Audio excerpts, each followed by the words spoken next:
All right, ladies and gentlemen, welcome back to the Lore Lads, the official podcast of the Lore Lodge. We have a pretty special show for you guys tonight. A couple of weeks ago, over on Twitter, after we did one of our Sebastian Rogers live streams, I got into a bit of an interaction with Steve Fischer here, who's a private investigator working on the case. It was a little bit tense, but I think we've gotten to a good spot where we agree we're doing this for the right reasons. We're in the same place mentally, even if we, at the moment, disagree on what may have happened in this case.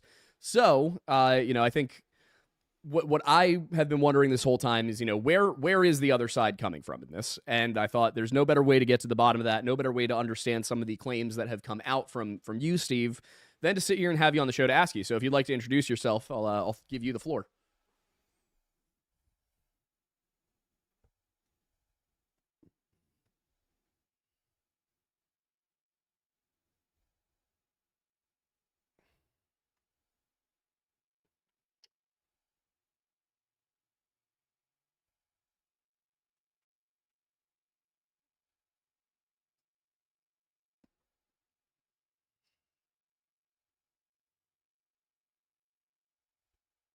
All right. So I guess one question I think that I would have and a lot of other people had is, you say you're a private investigator. Obviously, you're licensed in several states. States tend to have different regulations. Here in Pennsylvania, you have to be a detective for 3 years first. So one thing I think a lot of people would love to know is, what are your credentials and how did you get into this line of work? So originally, I thought my career path was going to be aviation, and it oddly started through that. I started, I got my commercial pilot's license, and I was building time. One of the jobs I got as an apprentice was with the state of Texas and their aircraft fleet, and one department being the Attorney General's office, and missing persons ran through there. And there would be searches that would be conducted that using the state aircraft, and so that was my first kind of introduction to it. And then from there, I went as a fixed wing pilot to a private team in Texas that this is 24 years ago, 25 years ago. So this is before thermal drones and whatnot. So we were mainly looking for like downed aircraft or people that were lost in really remote areas using FLIR and whatnot. And so I always have stayed with search and rescue. And I started, search and rescue involves a degree of investigation, right? Yeah. It has to usually, you have investigators working with you because it's usually you're a branch, extension for that search of law enforcement. Right. And from there, it just kind of, it went into where I became in-house investigator for a law firm that specialized in like family law. So there was custodial interference cases, which are essentially, these are dealing with wealthier cases and stuff and kind of trickier situations. And from there, then I went ahead and decided to get my PI license, just because there is a fine line when you're working search and rescue as to where you cross over into, actually working as an investigator. Mm-hmm. So that's kind of where it evolved from. Gotcha. So it was kind of the logical next step. You were getting more directly involved, trying to make a career out of this. Well, I never intended, to be honest with you, I never intended the investigation to be a full-time career. There was other careers. I've had other careers that I love, and I, to be honest with you, I miss, but this just has become, there hasn't been any gaps. I would, I'll just, a lot of people know this already. I'm a fashion photographer, and I've done well in that industry, and I would certainly, but I haven't taken any jobs in the last 2 or 3 years. I haven't shot for any magazines or anything because I've just been overwhelmed with this. And so I don't know if this is like a permanent thing or not. It was never meant to be. It just because of some success I've had that's been publicized. I tends to, be one case after another. Gotcha. So with this case specifically, I know for me, I first saw the name Sebastian Rogers while I was covering Riley Strain. And I went, okay, well, there's not really any connective tissue here. They're 7 years apart. One is on the autism spectrum, and for the most part seems to be, you know, a homebody. The other one is a 22-year-old at University of Missouri.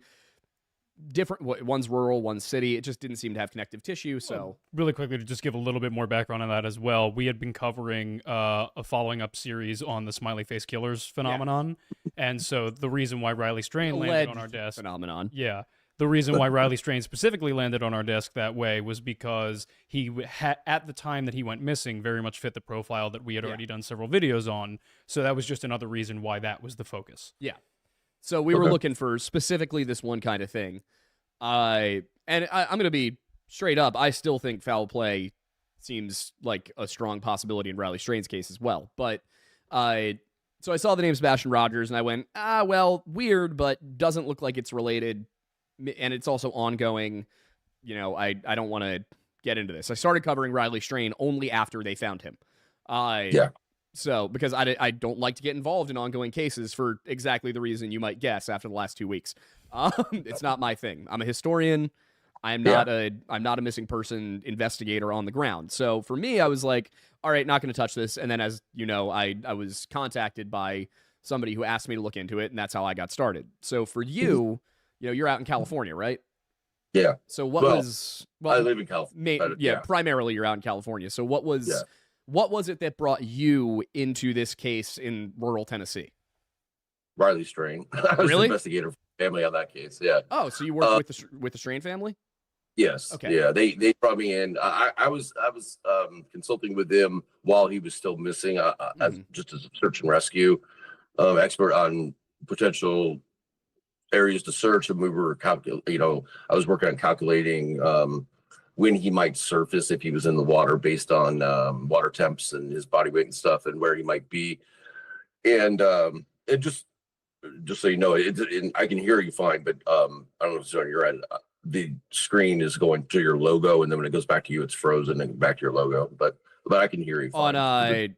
On the software. On my, what I'm seeing is like you're frozen right now, Gotcha. but I can hear you. Yeah, I don't know what's going on with. It might no be problem. the Wi-Fi. Yeah. Aren't we? No problem. We're on Ethernet, but I have no idea. yeah. Computer's probably just working too hard. Yeah. It's got got 3 4K cameras rolling into it. This one's probably just overloading the system. Yep. Not a problem. I can hear. So I was on the Riley Strain case, and listen, I had no intention of getting involved in this case either, because my former PI partner, for lack of a better word, we didn't have an agency there, but we did all our cases together. She's based in Nashville. Mm-hmm. She was actually on the case. She was retained by Seth, and she is an amazing investigator, and there's absolutely no reason for me to be involved. And one, I mean, she went to brought me in, she didn't need my help, and two, I it'd be weird, it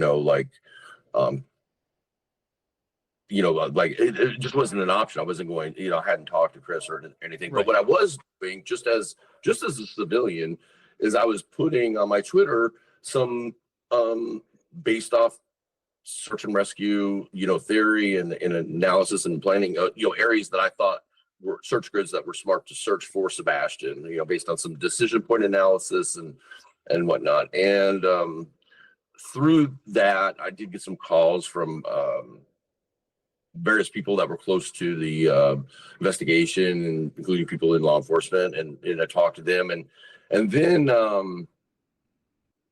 I concluded the Riley Strain case. I did a 293-page final report on that, and so a couple months ago, or it's been more than a couple months now, but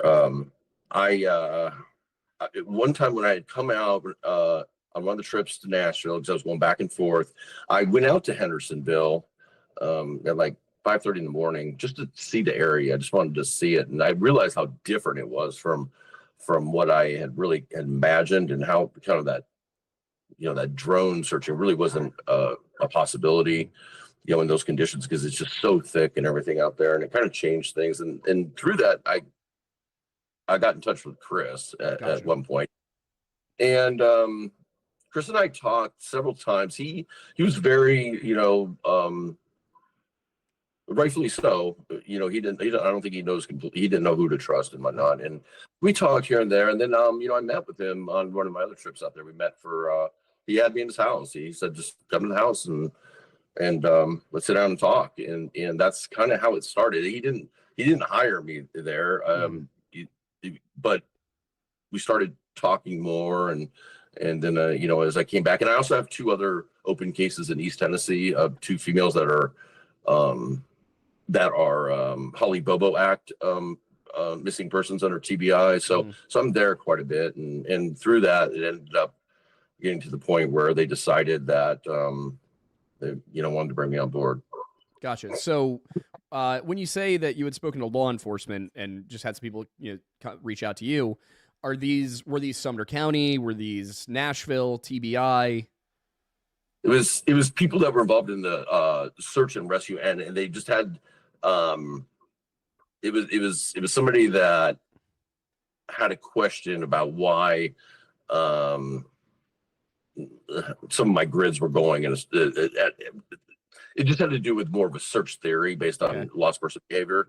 So it was not, I'll tell you, it was not one of the detectives. It was not any of the agents involved. It was just somebody involved in the search and rescue efforts, which they're an extension of law enforcement. All right. So, well, when you say, was this one of, like, there's, you know, there'll be, you know, like, trying to think of an exact example, but, you know, you've got organizations like United Cajun Navy, for example, that come in and they get involved. They might be requested by law enforcement, but they're not actually a law enforcement organization.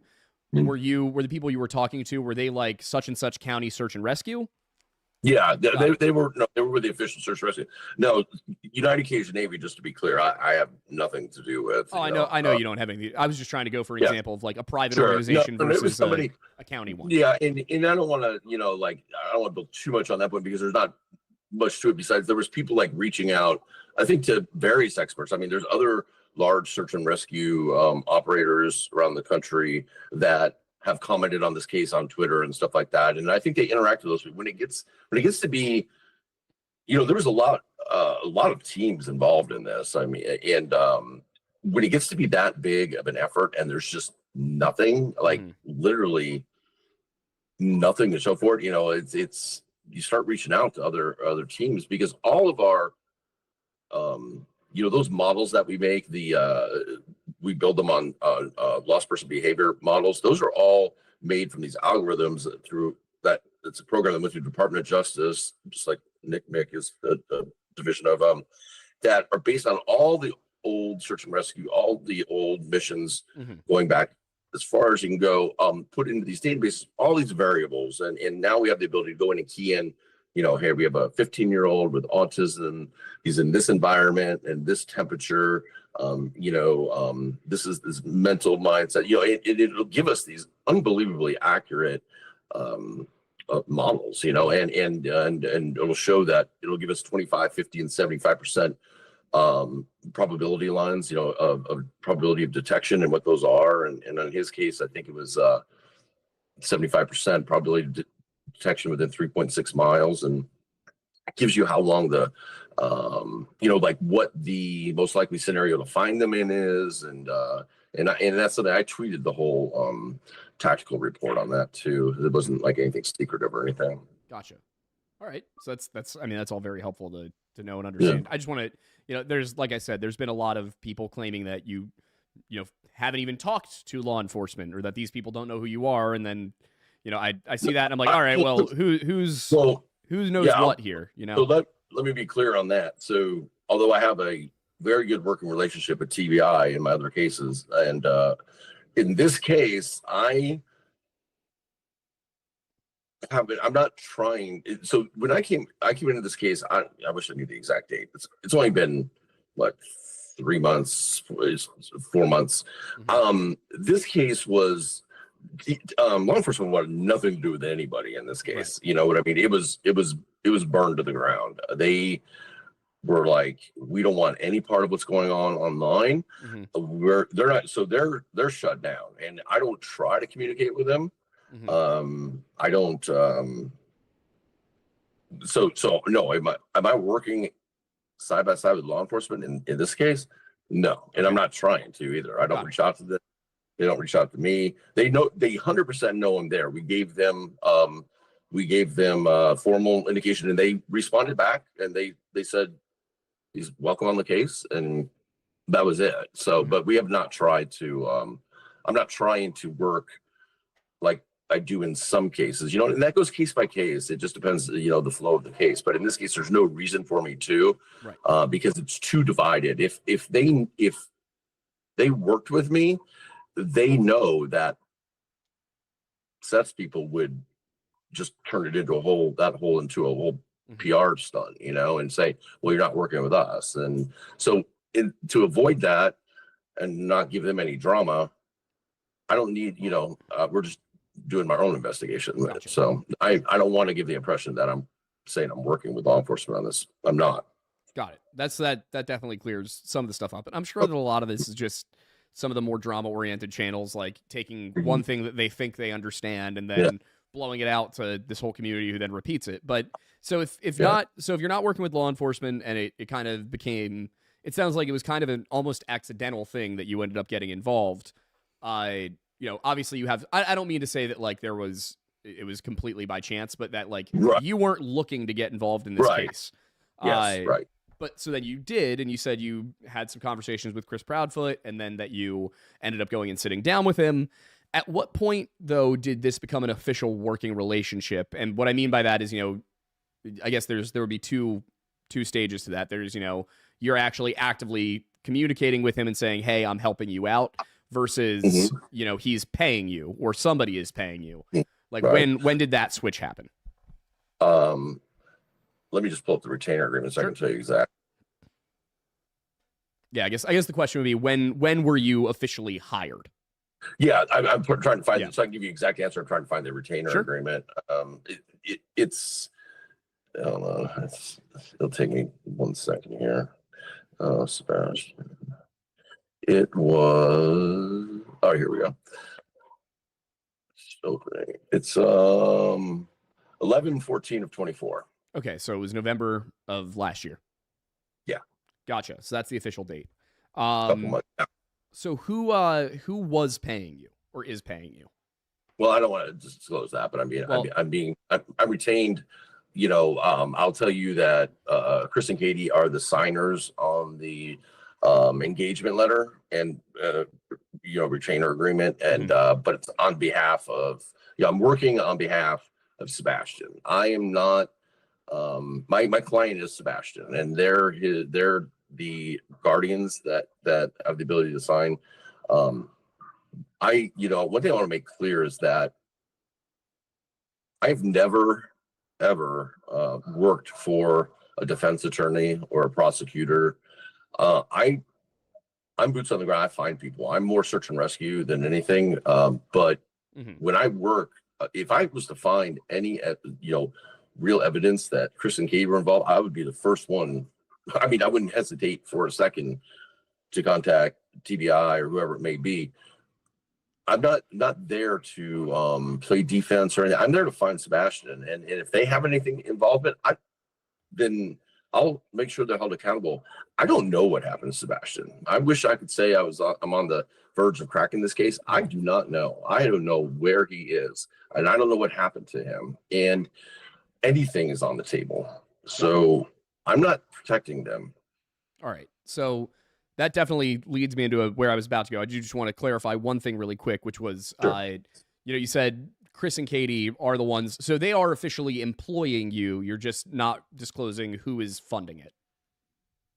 They signed the paperwork, is what I'm saying. Yes, they signed the paperwork. I mean, I think, there's no trickery there. I just don't want to get too deep into it. But yeah, I mean, I'm just trying to make sure that we're putting out what you said in the most direct way possible. I'm employed by them, but I consider myself working for Sebastian, and that's how my agreements are written. That I'm there working for the missing person, and this person's signing as either as their guardian or as their executor or whatever it may be, depending on their age. If they're since they don't have the ability to do it. Right. So one thing, I mean, you may or may not be willing to answer this, but one thing that I've seen from you on social media, at least I've seen screenshots of tweets, and then, I've gone and looked for a few of them to see if they're real.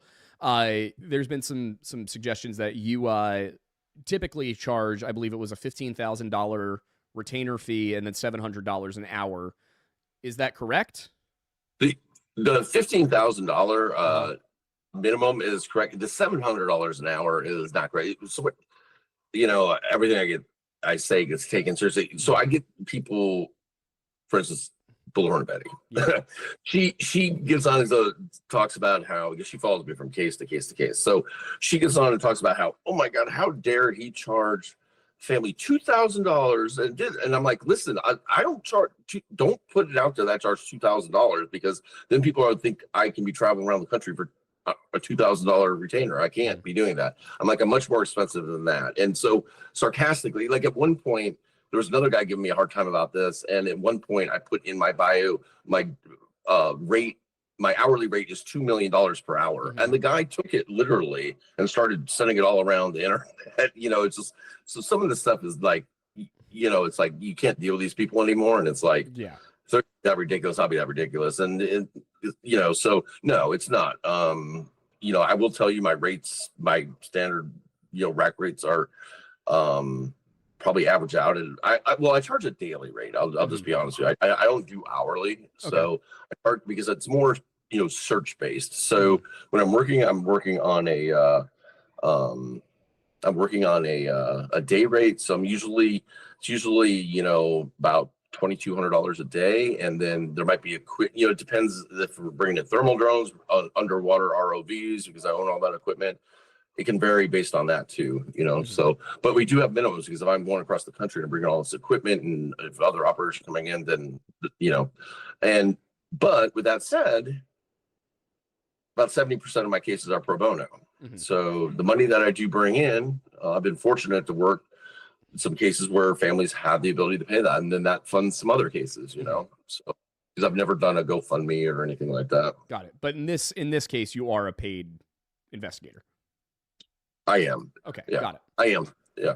So I guess, leading into the next set of questions I had based off of, what you just said prior to that question, you say you don't know what happened. If you did have evidence that it was Chris and Katie, you would take that right to the TBI. Do you think it's possible, I guess, that they are in some way involved in Sebastian's disappearance? And I don't mean that they were, strict or difficult parents and he ran away. I mean, do you think it's possible that there is a foul play angle where they were involved? If there is, I just have not seen any evidence of it yet. And I think that people got to realize that it's been a long time now. We're coming up on a year pretty quick, and you got TBI, you got Sumner County, you got FBI to an extent. You had Secret Service involved at the beginning. These are agencies, like if there was something there that was really obvious, or even not that obvious, somebody would have been charged by now, even if without Sebastian being found. Mm-hmm. But there's nothing. And it is baffling. It really is. It's really hard to wrap your head around this case, how this got pulled off or whatever has happened. And I don't know what's happened, but I haven't seen it. But every day, do I run those scenarios through my head every day? Like, could it be this? Could it be that? That involves it. Absolutely 100%. Do I do the same thing with Seth? 100%. Do I do it with possible extended family members? 100%. Do I think it could just be a autistic walkaway situation, which is even though he's not an eloper, I get it. It still happens. 50% of autistic kids will run away. 50% will run away by the time they turn 18. Mm-hmm. So it still could happen. And so do I think about that? And that he could be in a really weird crevice somewhere close to the house, kind of like we saw with Caleb Harris. Mm-hmm. I wonder about that too. But I don't know. I wish I had the answers. There's so little to go on in this. It's like we've collected a lot of evidence now, stuff that should help us lead to him, and it's not leading us to him. Yeah. I was looking around some cases today, just looking at the next thing to cover because we do a new case every week. one thing that did occur to me is I don't know if you're familiar with the Joshua Maddox case. No. So I believe he was 16 or 17-year-old boy who disappeared. He was found 7 years later, stuffed inside of a chimney in an abandoned cabin 2 blocks away from his house. Wow. And at first they were like, oh, he probably, climbed in there or was trying to break into the house through the chimney, something like that. And then they determined that, well, he couldn't have come in from the top because there was actually a metal grate up there. He was also found, he was only wearing a long underwear shirt, nothing else. He was found, I believe, upside down with his legs above his head in the chimney, and there was furniture in the way of the fireplace. So it didn't look like he could have gotten in there on his own at all. Led them to suspect foul play, but the one suspect they had was out of state and just a whole different thing. They dropped the ball on the case. So it did occur to me, like, maybe there was a situation like that where Sebastian is somewhere closer to home than everybody thinks. So I will say that I firmly believe if this, and I don't know if it is, but if it's a situation where he snuck out of the house or walked away on his own, and he unfortunately hit a crevice or something like that, and this wasn't an abduction, then I firmly believe he's within 0.7 miles of that house still. I don't care how big the search and rescue effort was. I've been doing search and rescue long enough to know that people get missed, because when we're searching, we're searching certain, we're doing hasty searches at the beginning, not grid searches, and those are have about a 40% probability of detection, 30 to 40%, because what we're banking on is that the person we're looking for will have the ability to also see us and call out to us, and between the two, so we're covering more area quicker, but we miss people, and that happens, and then that's when these people get found. They're like, well, wait, they were like, I think Caleb was 300 yards or 300 feet or yards from his apartment, and there's tons of other. There was a girl in Tennessee. Her name just escaped me, but it was in a cornfield right behind the house that had been searched multiple times. So it happens, and one of the things that has really worried me recently, since I got a lot of surveillance footage from the neighborhood, over 100 hours worth, is watching the day of the 26th. There's cameras that are point out over the construction area, and watching that all day, including when the canines are there and there's other searchers, but the heavy machinery does not stop at all during the day, and not throughout the whole day, and that includes just I'm not sure, the bulldozers, whatever, the loaders of dirt, just filling this one retention pond area, one after another. And it worries me, like, could he have been hiding in a corner of that deep hole or something? And then the first load of the day, does it accidentally, I hate to say that, and it's tragic, and I know his parents may have been watching this, but it's a reality that we have to think about. And so that's why we're talking about, ground penetrating radar, now that we've seen that footage and been like, my God, because I thought that, or assumed that the construction equipment stopped for the day, but it didn't. And they were moving so much dirt, I know one other thing that you brought up in a couple other interviews that you were mentioning was a lot of the caves and the areas behind that space. And I was just curious, do you know to what degree, because I know in previous conversations you've said that there were a few of them that you didn't feel comfortable going in because you didn't have anybody with you. Do you know to what extent they've been searched at all? So I know that, so I will say I have access to the what are Sartopo maps, which are what all the first responders use. And so they did clear a few of those caves, but there are a ton of them. And there's one in particular that they said that they couldn't clear because when they got to it, it was already partially collapsed. Like, it looked like a recent collapse. And also, like, we just on the last search out there, we found several of these, I don't even know what you call them, they're like huge vents, and they drop straight down, and it'd be really easy to hit one of those. So I we cleared a couple. There's a couple that I wasn't comfortable with because I'm not on, like search and rescue teams usually have cave specialists, and I'm claustrophobic. I'm not on that team, never will be. But there's other people like Stephen Crabtree and Cletus and stuff that are local, and they know these areas really well, and they have been cleared. They've been dropping dropping cameras down into these, and they've cleared a lot, but there's so many of them left. But then you go, and they have to be checked, but then you go, if he doesn't have shoes, how the hell is he out there? And so that's the other baffling thing. So to answer your question, there's still a lot that need to be cleared. I'm glad you brought up the shoe thing, because one of the issues with the case that I kind of noticed early on was that the dog, to my understanding, scent tracker dogs specifically, I don't think there were any cadaver dogs brought into the house. And then obviously cadaver dogs and scent tracker dogs aren't always the same thing. Right. But my understanding is that there were never any scent tracking dogs that were able to identify a path leading from the house away. So I know there was one dog, Max, but he was a ground disturbance dog, right? Yeah. So, all right. Yeah. There's a couple conflicting stories about that. And I'll be honest with you, I don't know 100% what the real one is. I'll tell you as I understand it. So originally I heard it like everybody else heard it, that Max, because from the dispatch audio, Max's handler, he's on scene, and then all of a sudden Max is on set and Max is in the retention pond, right? Mm-hmm.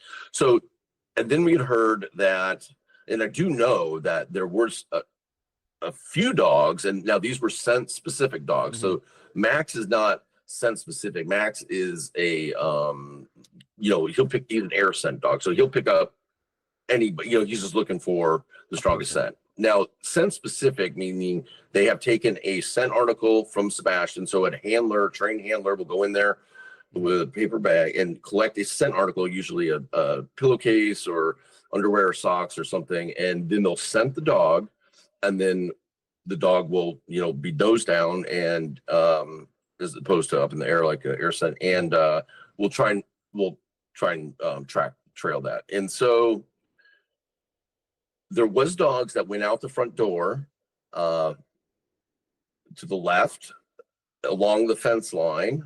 So it would be along their fence line, but there's a house over there, and then back up the fence line, kind of like it was coming back. Mm-hmm. And then cuts across the neighbor's yard where there's no fence. Mm-hmm. So from that point, now that's what that's what was visualized of the canines doing. Okay. Mm-hmm. So you can assume that's what they're doing. Now, from there, once they're out of eyesight, we don't know, but we thought that they went up Kellen and also tracked to the retention pond. Mm-hmm. However, in the last month, things have changed as far as that goes, because I've got all the surveillance footage. I can see 20 for the full. These are not like detection cameras. These were 24-hour rolling cameras. So I can see everything goes on. Now, Max is driven up in an SUV to the construction site, and then he gets out. He actually goes to one of the neighbors' yards for a second, and then they're just kind of like working around. He does end up on the other end over the retention pond. Then about 2 p.m., the first bloodhound, which is, I'm going to say, the first search and rescue dog that I see, anyways, comes up. Now, I thought the search and rescue dog came up Kellen and then right into the construction area, but that's not what happened. The bloodhound actually came up, was already from down below, was already inside the new development, and was walking along the fence line that separates the two, and walked all the way up to the top, essentially parallel with Kellen. But it was clear it was not on he was not on a set. He does deviate. There's one area where he deviates hard left 90 degrees and goes down a hill. I'd like to know more about that. But then the handler, then they leave, and then they're at the top, and then you don't see them again. So they didn't go over to the retention pond. And I also on the SAR-topo maps can see the tracking lines of the canines, and none of them confirm each other. They crisscross. They crisscross lines and stuff. So I don't have much faith left in the that there was any true canine. I think Max picked up a scent. I just don't think it was Sebastian's. Gotcha. So you would agree then that there's no confirmed scent trail from the house to anywhere else. Absolutely. Gotcha. Yeah.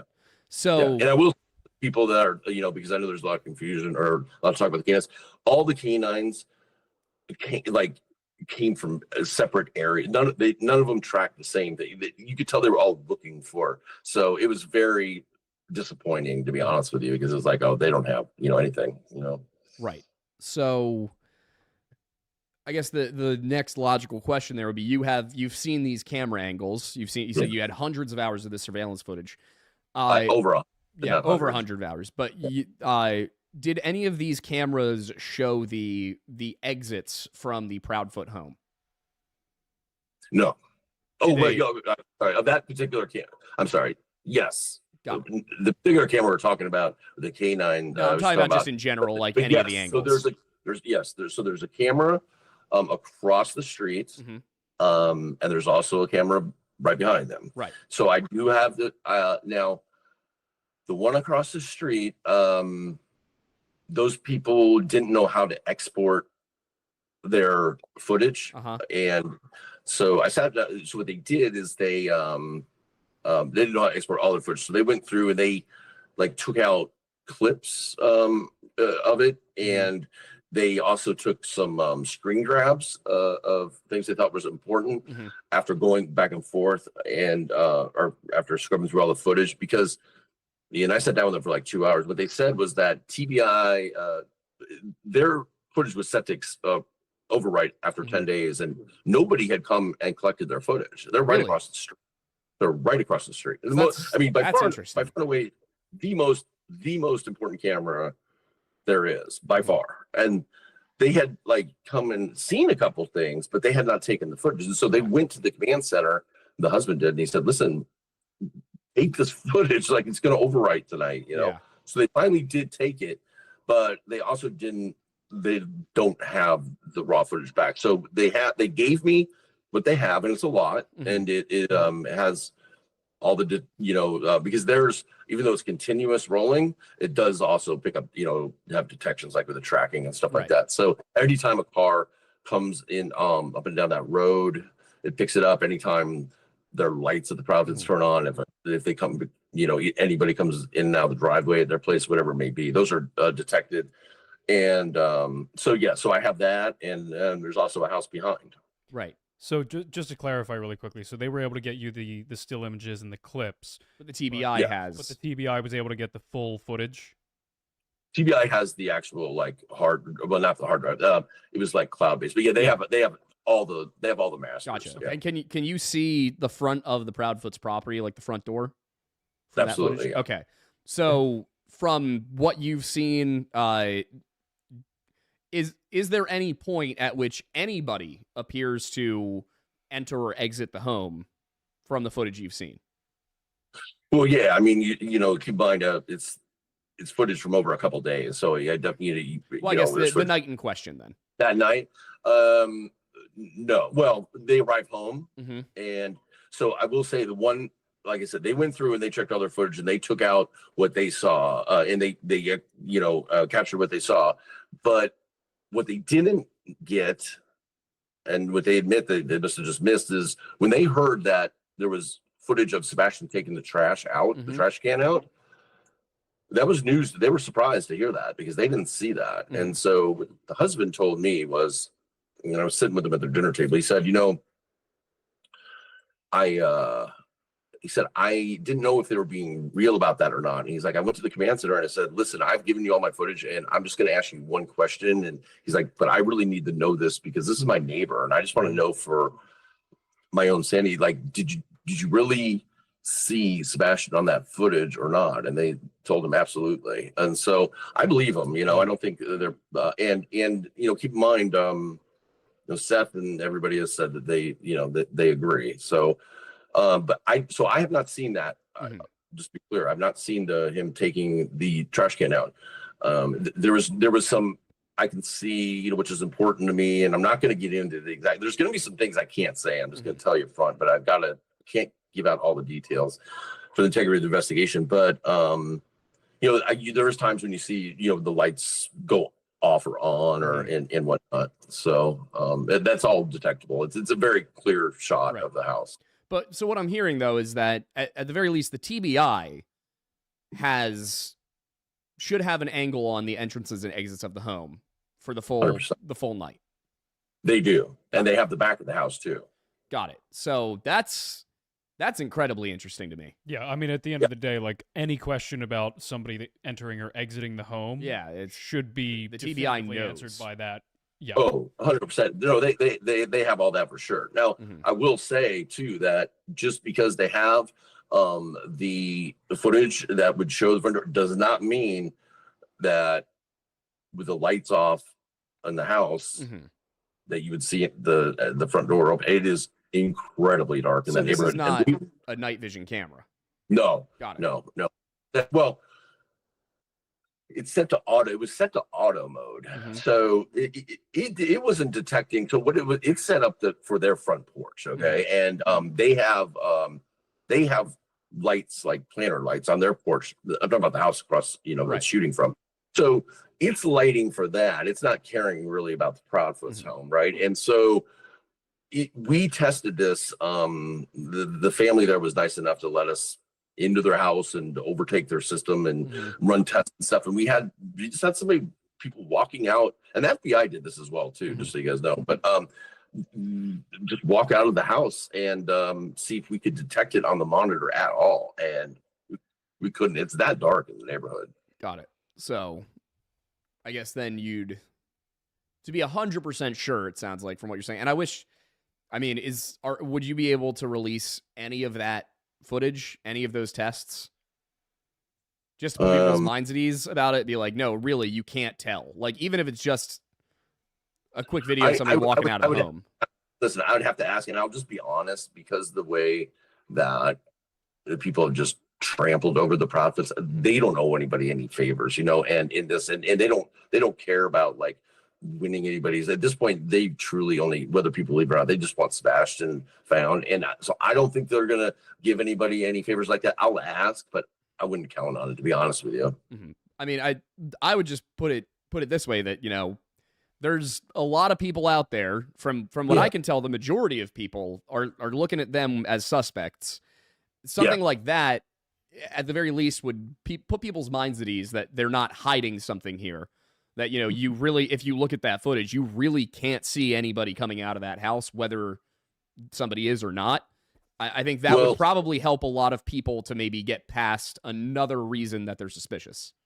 Yeah, and I get that, but I also see it from their end. But I will say, I know that I saw interview or two, I think, where with Seth's old PIs, where he had multiple PIs, and they said too that they were aware that the FBI had run these same tests, and in fact, the FBI test wasn't just for that camera, but it was to see if any of the cameras would detect him if he walked a certain route.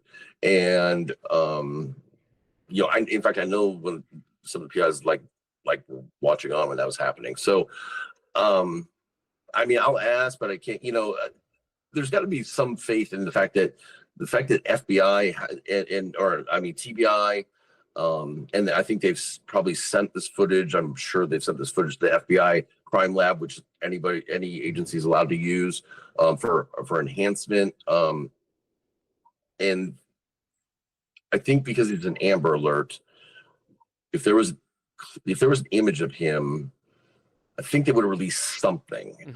I could be wrong, strategy wise, but I just don't think. I mean, well, let me back that up. From that camera, it's hard because I go back and forth. I don't think that he's caught on that camera at all, but I do. In the last week, I do believe that they have something of him. Listen, I'll be honest with you. We have something from after midnight of a person we can't identify. I don't know if it's him. I'm not starting to remember, but so I think they might be in the same situation where there might be other cameras that we don't know about. Can I ask, is this the so-called flashlights video, or is this something else? This is something else. Okay, so is it just an unidentified person walking past or through the property? Yeah, it's a person that, but because they're wearing very dark clothing and because the light, it looks like, I don't know if you saw in the Riley Strain case, do you remember like under the bridge when there was people walking by, but it was so opaque, you could barely see the person. So it's like that, but it's clearly a person. There's no doubt about it, but there's no way you could identify who that person is. But based on the time and the place, it's like, there's only so many people it could be, really. Yeah, it would. Especially with where that neighborhood is, it's a development. Right. Like there's no passing through that neighborhood to get somewhere else. If you're in that neighborhood, you're in that neighborhood to be there.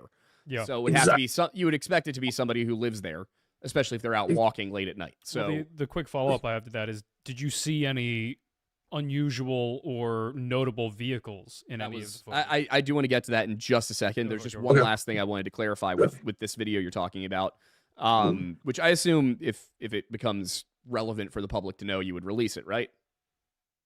So not necessarily, because listen, I can bring that up and say, listen, this things that there's maybe some hope or something, but that's something that is for investigators, law enforcement, private investigators on the case.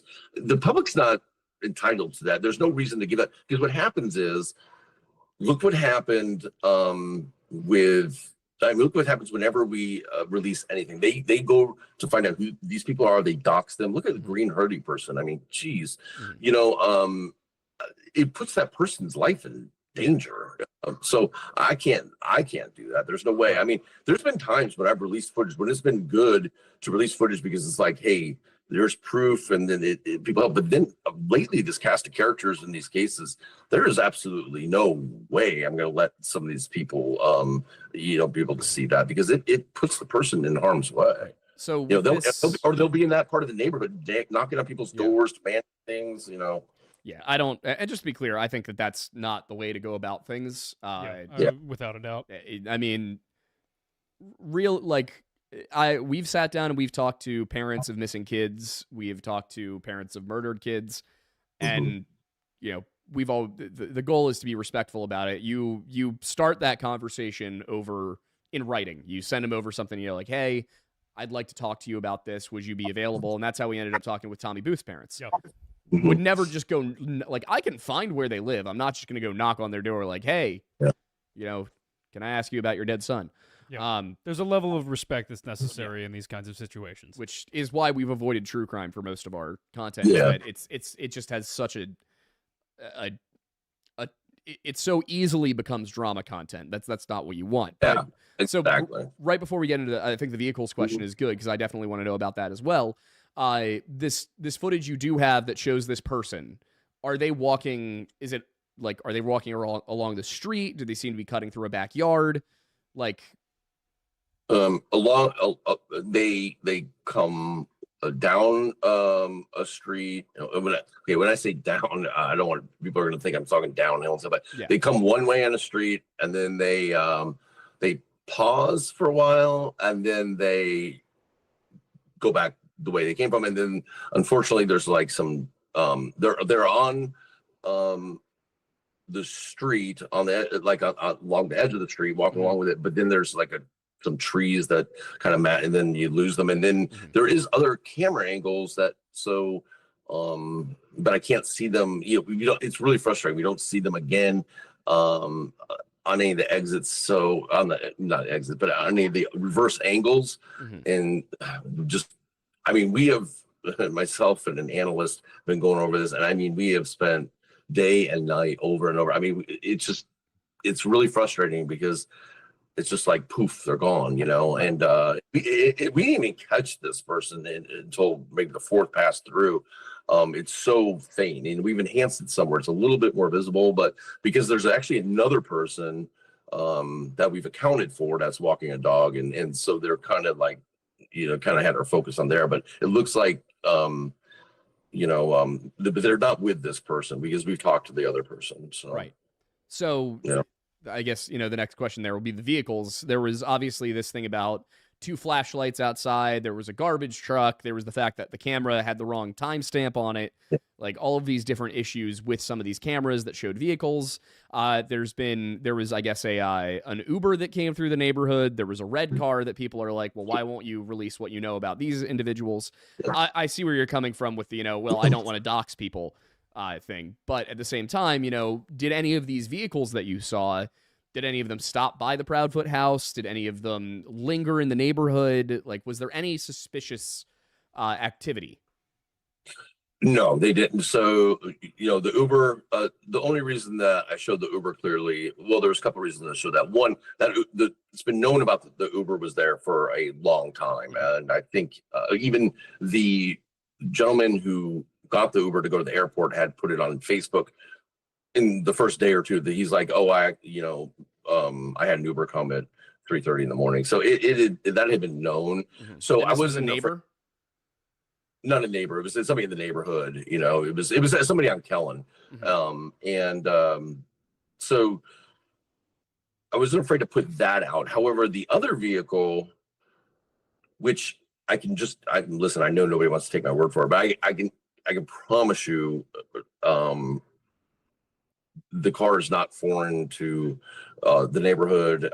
It's known, and they are not.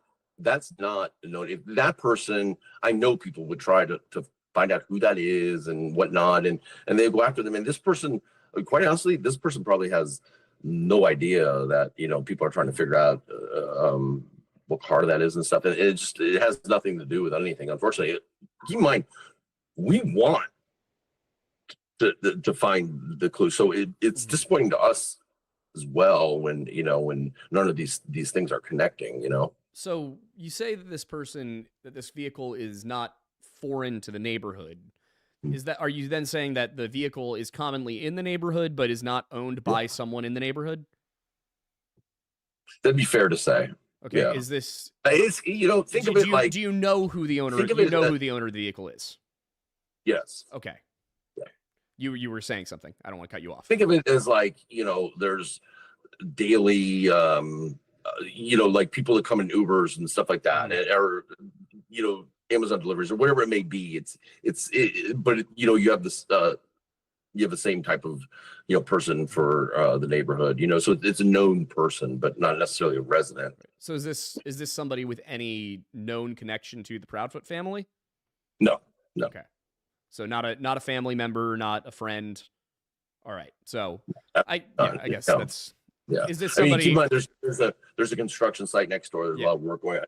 And I know that it's a weird time of morning, but there's still, things that there's still, workers and whatnot. It's not a worker from the construction area. It's I don't want to say. It's hard to say. It's a person that is in that neighborhood, in and out, several times a week, and it's a known person, and there's nothing, absolutely zero to it whatsoever, nefarious.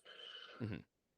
All right. So, is there, regarding the night, is there anything else you think is relevant to bring up?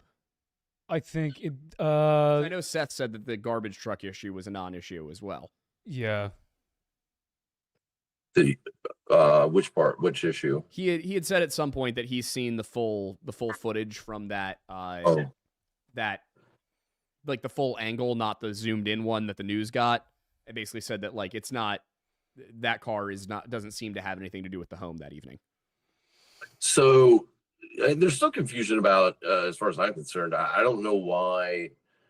So I don't believe, I think people might be confused about they're calling the lights video. Like, we put out an analysis on it that we did on it using AI and stuff. And I think that people might be confused of what I'm saying on that, because I think I'm agreeing with what they're saying. I don't believe that's a trash truck. And like law enforcement's insisting that's a trash truck. That's not a trash truck. And the light video is not a trash truck. So I'm not sure where they're getting that. There's some confusion because the timestamp was broke, as you said, was stuck on that camera. So at like 3-something in the morning. People watch it again, watch the upper left corner when it pans across it, that you'll see it's not moving at all. So you got to just forget about that 3 a.m. for a minute. That, you know, and be open to, it could be any time during night hours, right? And so with the owner, now we went and did some recreation tests. Mm-hmm. Two or three nights we did there. The owner was extremely gracious and let everybody on the property. And he said, and you know, I'm gonna take them at their word. There's no reason not to. He said that, you know, again, he didn't. This was an old school camera. It had its own server. He did not know how to export the footage. TBI actually physically took the server from him, and but he said that when they watched it, he knows it was about, you know, a little after 5 a.m. in the morning. The reason he knows it is because right after what we see, which is, you know, keep in mind, that's somebody using a cell phone to record the computer monitor while it's playing. He said right after that, where they cut off, the trash truck turns right onto Stafford and the frame. Well, we know that the trash truck was in front of the Proudfoot home at 5:12 a.m. And I disclosed that to kind of give people something to go off and say, listen, you know, so if we're going to believe the owner of the house, then that's, you know, then that's more the time frame, you know. So I guess, well, then doesn't, maybe I'm just misunderstanding, but then it sounds like it was the trash truck. I'm sorry.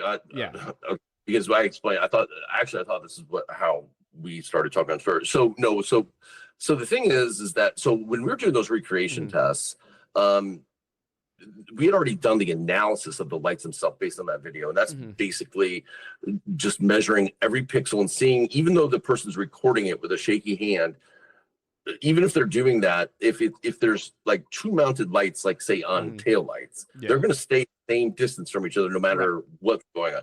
So we start, and you know, and that goes for, you know, whether it be vertical or horizontal. Well, what we found was that those were deviating. So those were two separate light sources. So and those are not one vehicle.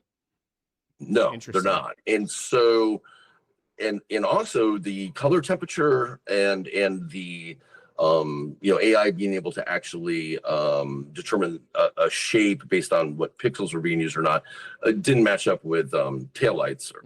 So what the AI was telling us is that one of them was just anchored, and the other was moving and was very likely a flashlight, which gave us a lot of hope that maybe that was Sebastian. And then it was just kind of like dumb luck. As they're doing this test, the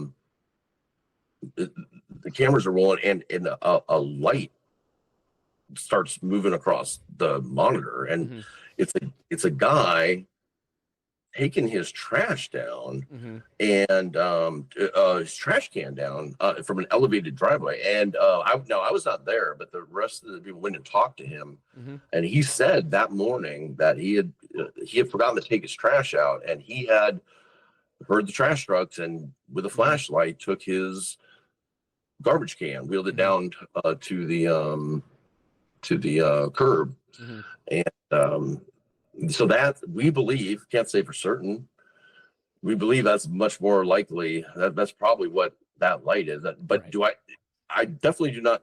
I know that's not. They'll never convince me that was a trash truck for sure. Gotcha. All right. Yeah, I think that clears a lot up about that. Yeah.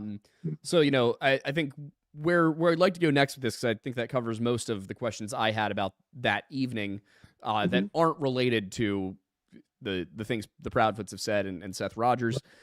So one thing that I've heard a lot of, and I want to get your take on it, is I've heard a lot of people say, and some people have cited you as the source for this, that there are 2 hours where Seth Rogers can't be accounted for that evening. My understanding is that there's like 20 minutes where he was on break using the restroom or something that he's not on camera, but that for the most part of that night, his alibi is confirmed. I've never said that about Seth. And in fact, I've heard that, but I've never even tried to check with his employer or anything to see if if there was a gap. I've heard this rumor of the gap in time, but I don't believe that To be honest. So as far as you're aware, I'm not the source of that. They'd never be able to get me, source me on that. Okay, cool. So like I said, my only goal here is setting the record straight. No, I appreciate that you're asking the question so people know that like there's some stuff's been attributed to me. People just throw things out there, and it's not true. I've never ever said that Seth was unaccounted for. All right, gotcha. So another Seth issue, something that I've heard you cited on, actually is with regards to him and Katie and how their relationship began. Obviously, there's this, I think, 9-year age gap between them. Yeah, I think, something along those lines. But yes, obviously, Katie's much younger. She had Sebastian when she was 18, 19 maybe. So one thing that I've heard is that basically the allegation that for lack of a better term, Seth groomed her from the time that she was 12 or 13. And then there's even been these allegations that they were having an intimate relationship before she was 18. Obviously, that's a pretty huge allegation to make. So I guess my question there is that something that, would you say that their relationship began when she was a minor? And then if so, what's your evidence for that claim? Yes, I have said that, and I stand by that. And keep in mind, I speak with the source directly. You know what I mean? And I have no reason not to believe her. Seth's also confirmed this. Seth, I've got a screenshot right here on my computer of him in T-Rev's chat saying that Sebastian was the first child they had that wasn't aborted, and and he'd spoken before about how there was 2 previous abortions, and there's just no way to have 2 abortions and then have a baby or get pregnant at 18. And listen, I don't want Sebastian to get lost again in this, right? But I will say that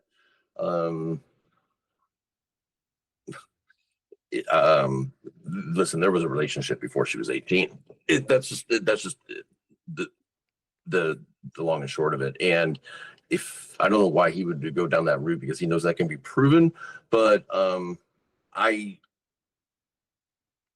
don't say about it. I don't want Sebastian to get lost in it. But if people just do the math, just based on what he has said himself, it's pretty evident. Now, listen, it's people have dug into their backgrounds, and they know that Katie has had a traumatic life, and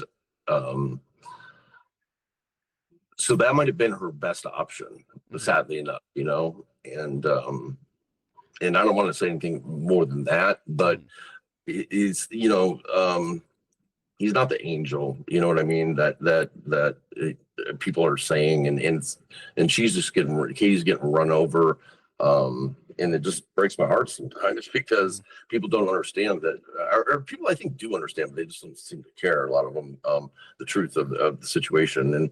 And again, I don't think it needs to be about whether that right now. I think it needs to be about Sebastian, and without being this like, okay, only one side of the parents has got to be guilty and the other isn't. I don't know why. Why can't we just find Sebastian first? Sebastian, whether he's alive or not alive, will tell the story of what happened, right? And so why do we have to convict the person now? Why do we have to? It's not our job, anyways, to build a case for law enforcement. We're talking about TBI and Sumner County and FBI, with the help of FBI. We can't do better than them, right? So what we can do, though, is we can help find Sebastian. And hopefully, I wish we could keep it at that. I don't know why we got to because what if you're wrong? Like, what if people are wrong? And how do you ever apologize for that? How do you ever make it right that you accused these parents of this horrendous thing, So. Yeah, I mean, I see where you're coming from there. I think what I would counter with, obviously, that I suspect Chris and Katie had something to do with this. What I would counter with there is that if this was foul play, then the chances you're going to find Sebastian drastically drop. It goes from he's, like you said, he's probably within 0.7 miles of the house to he could be in Memphis, he could be in Virginia, he could be in Kentucky. You know, he could be at the bottom of the river for all anybody knows. So I think that's, for me at least, that's why I'm sitting here going, all right, well, what makes foul play look possible? So that's why I'm trying to get to the bottom of some of these things. And, you know, obviously, like, that's with Chris and Katie, you know, if he feels slighted, then that could potentially be motive. At the same time, there could be Katie and Seth. Yeah, sorry. Yeah. If Seth feels slighted, then that could potentially be motive. In the same way that if Chris feels like for some reason or another Sebastian is a problem, he might have motive to do something about it. So I'm just trying to get kind of an understanding. Sure. So, but just come back really quickly to what you said about stuff Seth has said. Was it that do you have the screenshot? Like, could you share it? Yeah. If you use the share screen function? Yeah. Well, I don't want to share. Can I email it? You can email it over to us and we can pull it up. Yeah. Yeah. Okay. So, yeah, let me just say, while I'm looking for this, go for it. And that's totally, I get it. And listen, like I said, I go through that process, daily also of what could have, right? Looking at it because I'm only following, like, I don't come up with a theory and then try and bend things to fit that. I change as like evidence. So then, in like scenario you were talking about, which is fair to talk about, if he was moved and would they find him? So you got to go through, okay, how would you we know he got to the house, right? We got, if we're believing that, if we're going to believe even Seth that he took the trash out, then how does he get out of the house to be moved? That would take like a vehicle and stuff. And who could have been involved? Because keep in mind, there's all kinds of digital forensics that so, you know, there's cell brights that have been done on, there's dash cams, there's of course the video surveillance, there's all these things that we know, her vehicle, onboard computer, like, so we know where vehicles were and were not, and when they were started and not started, and so then you can kind of limit down, like, okay, they didn't leave during this necessary time. And, you know, also keep in mind that there's other stuff like, and I don't want to get deep into this, I'm just going to give you a general thing, but I mean, like Apple Watches and stuff that show people, you know, so, you know, we can tell, just like you can tell what people may have done by those devices, you can tell what they didn't do either, like if they're asleep or whatnot, and still registering heartbeats and stuff, you know. Yeah, I don't wear my Apple Watch to sleep, partially because I don't want the government to know everything. Really? There's a reason I stick with analog watches, and that's one of them. Yeah. Analog watches from Holtzkern, a partner of the... Let me just give you one second. Yeah, sure, go for it. You know, because I just chat really quick with you, Thornbury, about kind of what I'm thinking here is... Because it just occurs to me also, you know, when we think about the JonBenet Ramsey case, we've been covering that lately.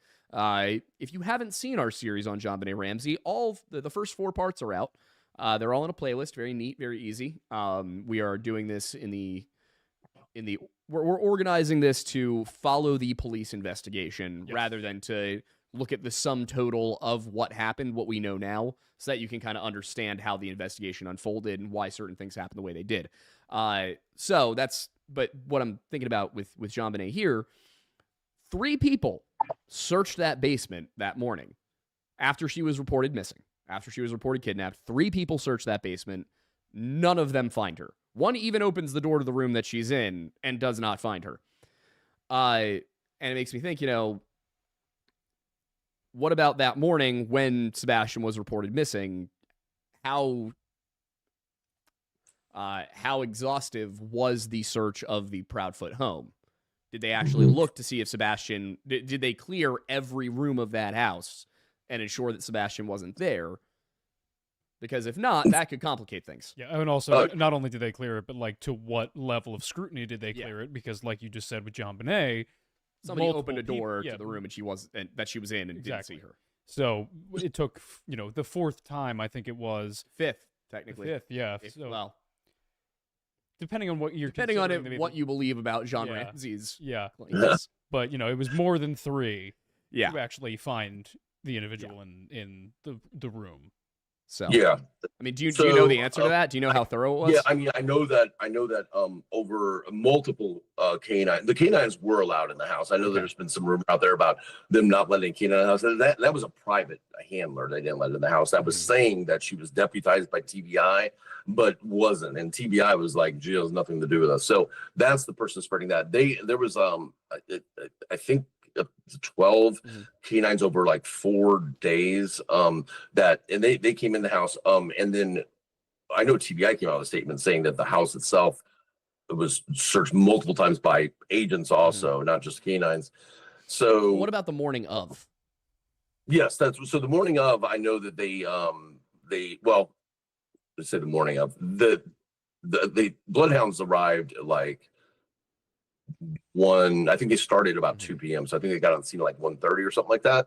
So, but I know that agents were in the house immediately. And Seth even mentioned that too. Seth mentioned that when he arrived, he sat outside for 30 minutes for some reason, watching what was going on. But so there was people in and out. There was no like restrictions put on who could come in and out. As far as, in other words, the prophets didn't say nobody's allowed in, that anybody that was law enforcement was allowed in. And just with the layout of the house, there's no, and I'm not saying there's any excuse for that in the John Bonet case, but that was a much bigger house, I think, with, there's not really any hidden, but it was searched. And, keep in mind in the coming days after that, then they started searching like the storm pipes and stuff and under the house and whatnot. And so I'm confident and also, they did bring in, canines and HRD, which are cadaver dogs, and also just human wise, like with that many law enforcement people come in and go, somebody would have picked up the detection up. So, Yeah. One other really quick thing, because this is something I've been trying to nail down. The morning of the report, my understanding is that Katie goes to check in on Sebastian. He's not in bed. She then goes downstairs to see if maybe he's making himself breakfast. He's not downstairs. She looks around the house. He's not there. She calls Chris. Chris then calls the sheriff's department or county dispatch, correct? Yeah, so there's not it's not downstairs. It's a like ranch style house. Well, so yeah, I guess my understanding was that it was kind of like a little bit of a split level almost, but no, but yeah, so I'm sorry. So yeah, so there's that, and then he's not there, and then what you say, she calls Chris. Chris calls. I'm sorry. Yeah, sure. So my understanding was that she searches the house, doesn't find Sebastian. She calls Chris. Chris calls county dispatch, and then they send out either a deputy or a Hendersonville PD officer. Well, there was also they called on three-way call together. So at that, and then if you listen to the dispatch call, they say that Katie is driving around looking for Sebastian, correct? Yes. So yeah. So Katie left the house in the vehicle before any officers arrived. Yes. Okay. She did. Got it. She did. I will say, because I know what you're, rightfully, smart to think about. I will say that because of the placement of the various cameras, and there not being that many streets in that development, you can see her like driving these grids essentially. She's never off camera in the car for more than 20 25 seconds. Like she'll go up straight and then come down. And so I'm confident there wouldn't be time to get rid of somebody, if you will. Didn't she also head out east towards Gallatin at one point that morning? Not that I know of. No, I'll have to revisit that because you watched the documentary we did earlier today. I did. I can't remember if it was her going out during that search or if it was Chris going out later in the day. But one of them did drive out towards Gallatin. Yeah, somebody went out towards Gallatin to look because there was a specific tie there that you had mentioned in the video. Yeah, I feel like it was Katie, but I don't know for sure. So there was two specific sightings that were called in, I think, from law enforcement. There was one of a kid wearing a black hoodie that was like walking along a road, and then there was somebody that was flying a drone that spotted a kid. So maybe they went. Listen, I don't know. Once law enforcement got there, I don't know their movements. I know that at one point, I know that Chris was riding around with TBI looking, and then but I don't know their exact movements. I know that Chris and Seth together, I think for a couple of days, actually rode around searching together before things kind of broke down. Yeah, I'm just looking through the notes for this because I'm trying to remember exactly what it was that we had discovered on that end. Max led into the retaining pond, several hours. Yeah, I know that there was something out in Gallatin. I just can't remember the exact details about it. But yeah, so all right, good to know. So there's no point that you've seen where she leaves that neighborhood?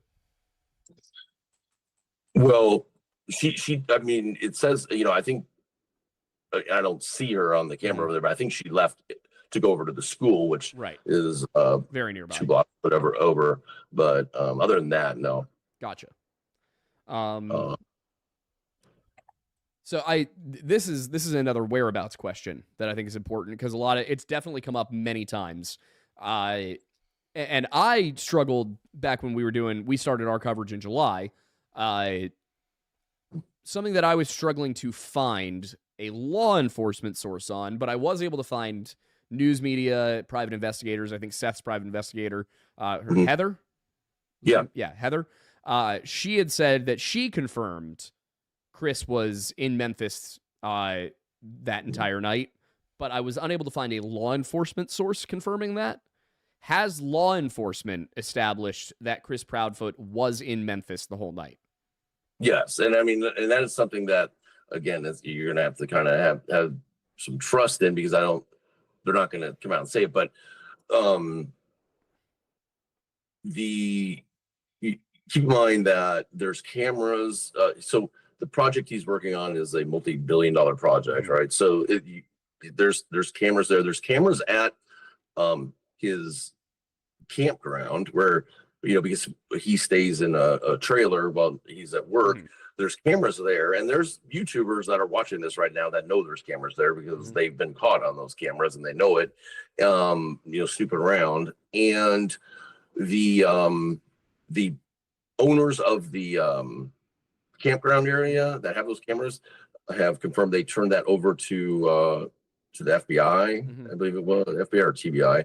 And some other things are that his vehicle, Chris's vehicle, is Wi-Fi enabled. It also has OnStar. Those are all things that and their phones. So people that watched the Murdaugh trial, which I didn't really follow that case, but I did watch the part when the testimony about the Cellbrite analysis, and it's incredible what they can do with the Cellbrite analysis. And I've been lucky enough, or I've taken some courses through Cellbrite, and it's shocking. And so immediately, in Seth's too, they went and collected everybody's electronics, and they cloned those, and they ran Cellbrites on them, so they know exactly where the devices were. They know where the vehicles were. They see them on surveillance. So if Chris had said that he was in Memphis at that job site, and they found out he wasn't, he'd be arrested by now, because even if they said he had nothing to do with it, lying to the FBI, and the FBI did question about that, lying to the FBI itself is a crime. You don't have to be. So I'm 110% confident that he was there, and like you said, even it's Seth's own private investigators, both of them, because they weren't hired at the same time, but they both, I think, were on the record as saying that he was at work. But okay, so just to be clear about it, has any law enforcement source told you that they have confirmed he was in Memphis the whole night? It told me directly, no. Okay, no. Got it. I'm just trying to make sure that we know what stage each information came from, because at one point Chris did say, I believe it was during his during one of the custody hearings, he told a New Mexico court that he had been cleared, which was not true. Well, yeah. He did put in writing that he had been cleared by the authorities in Tennessee, and that was not a true statement. He also said it in like three different interviews. Yeah, and in like 3 different interviews, which is another reason that this has bugged me. Yeah. And I do agree with you that's not a correct statement, because I've never worked a case where law enforcement is going to, they don't just hand out clear passes, they just don't do it, because it'll come back to bite them in the ass. But they got to know somebody is 100% not responsible. But they still have no reason to say, okay, here, it's like giving them a pass for some reason.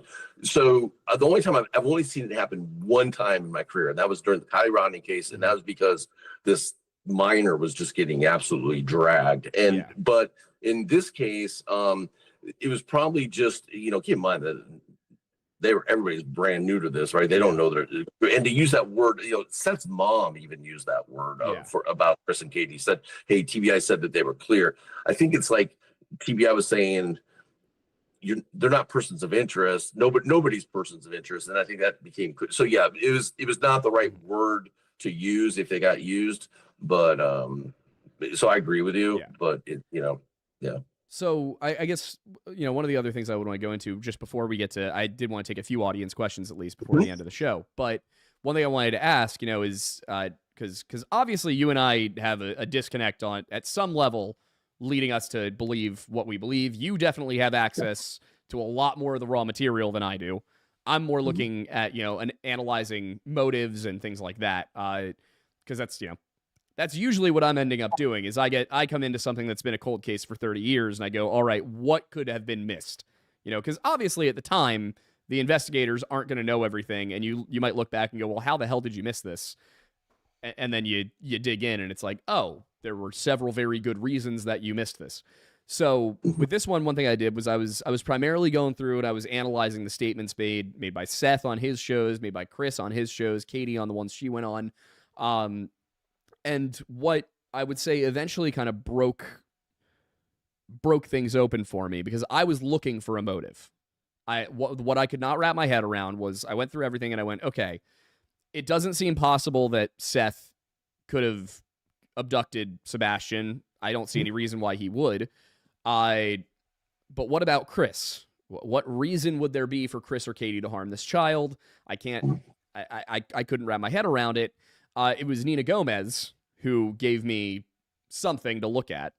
So I'm sure you're familiar with at least the gist of what she said. How familiar are you with the facts of that case, that custody case? By the way, I just sent you that. So I'm familiar enough with it that I need to see if I felt that it had any bearing in this case, and I do know about it. I know you think it's relevant, and I'm not telling you that you shouldn't think that way. I don't believe it's relevant. I believe that that's the way to say this.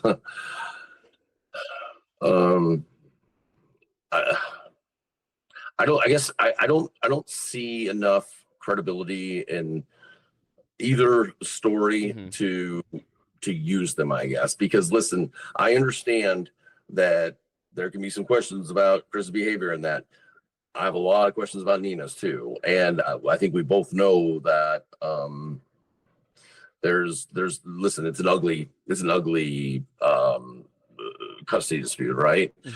She did, I will say, it's gonna sound like I'm defending Chris, but she did weaponize it right off the bat with Seth, which is really strange that these calls got leaked to Nina, and all of a sudden some of these reports got leaked to her attorney and were tried to use in that custody battle.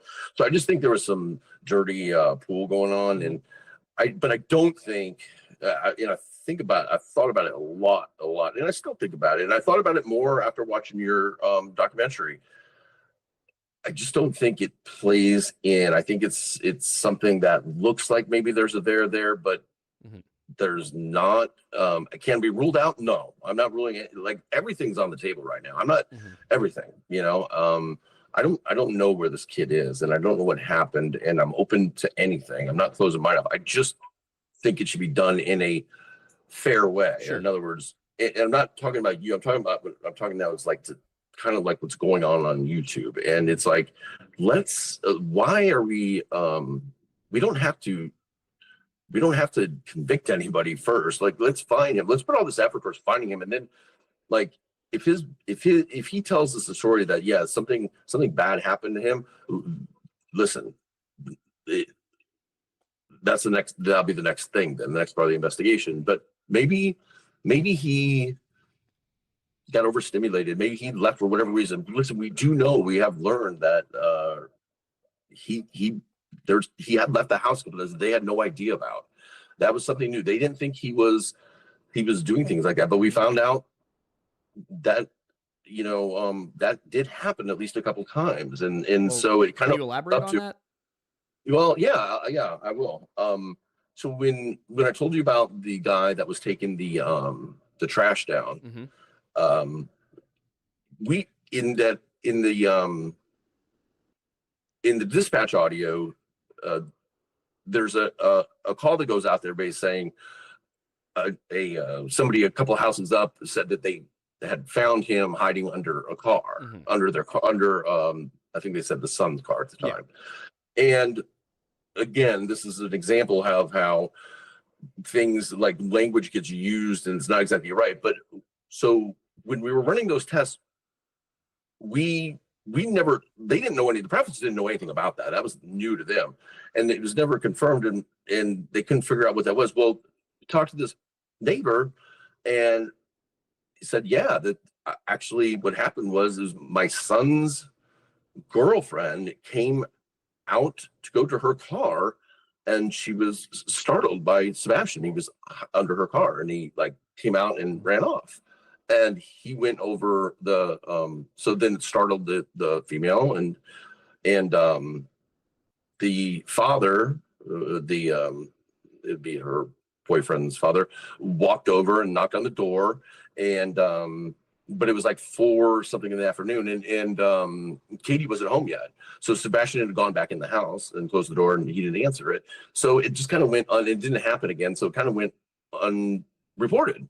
And so that was news to us because they didn't know that he was leaving, that he had left the house like that or was exploring whatever he was doing. We don't know exactly what he was doing.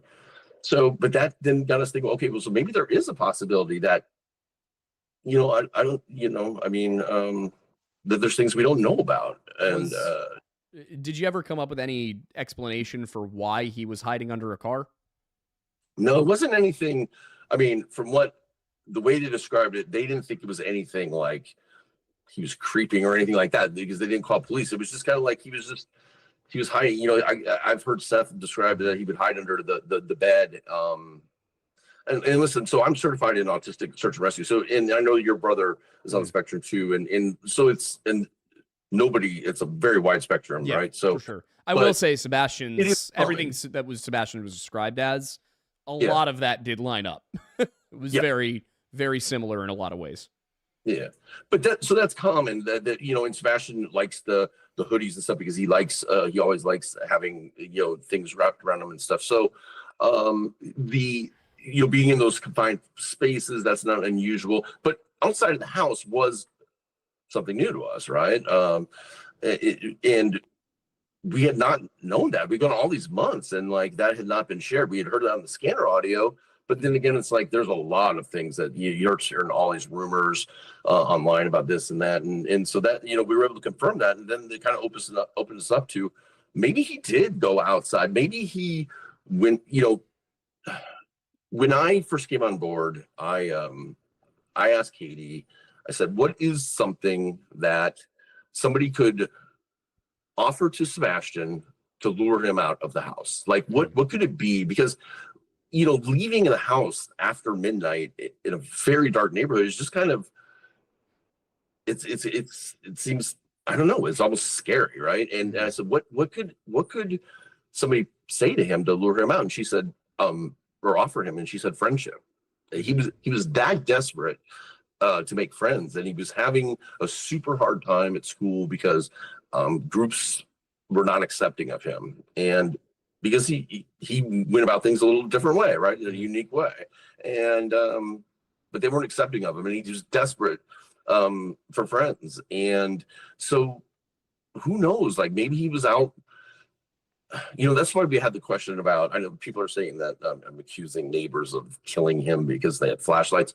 I wanted to ask questions of these people because there's some kids there's kid with flashlights, and Sebastian had a flashlight, and it's like, and all of a sudden during this interview, this mother's talking about them playing flashlight tag. And I wonder, could Sebastian have overheard at school because the girlfriend went to the school?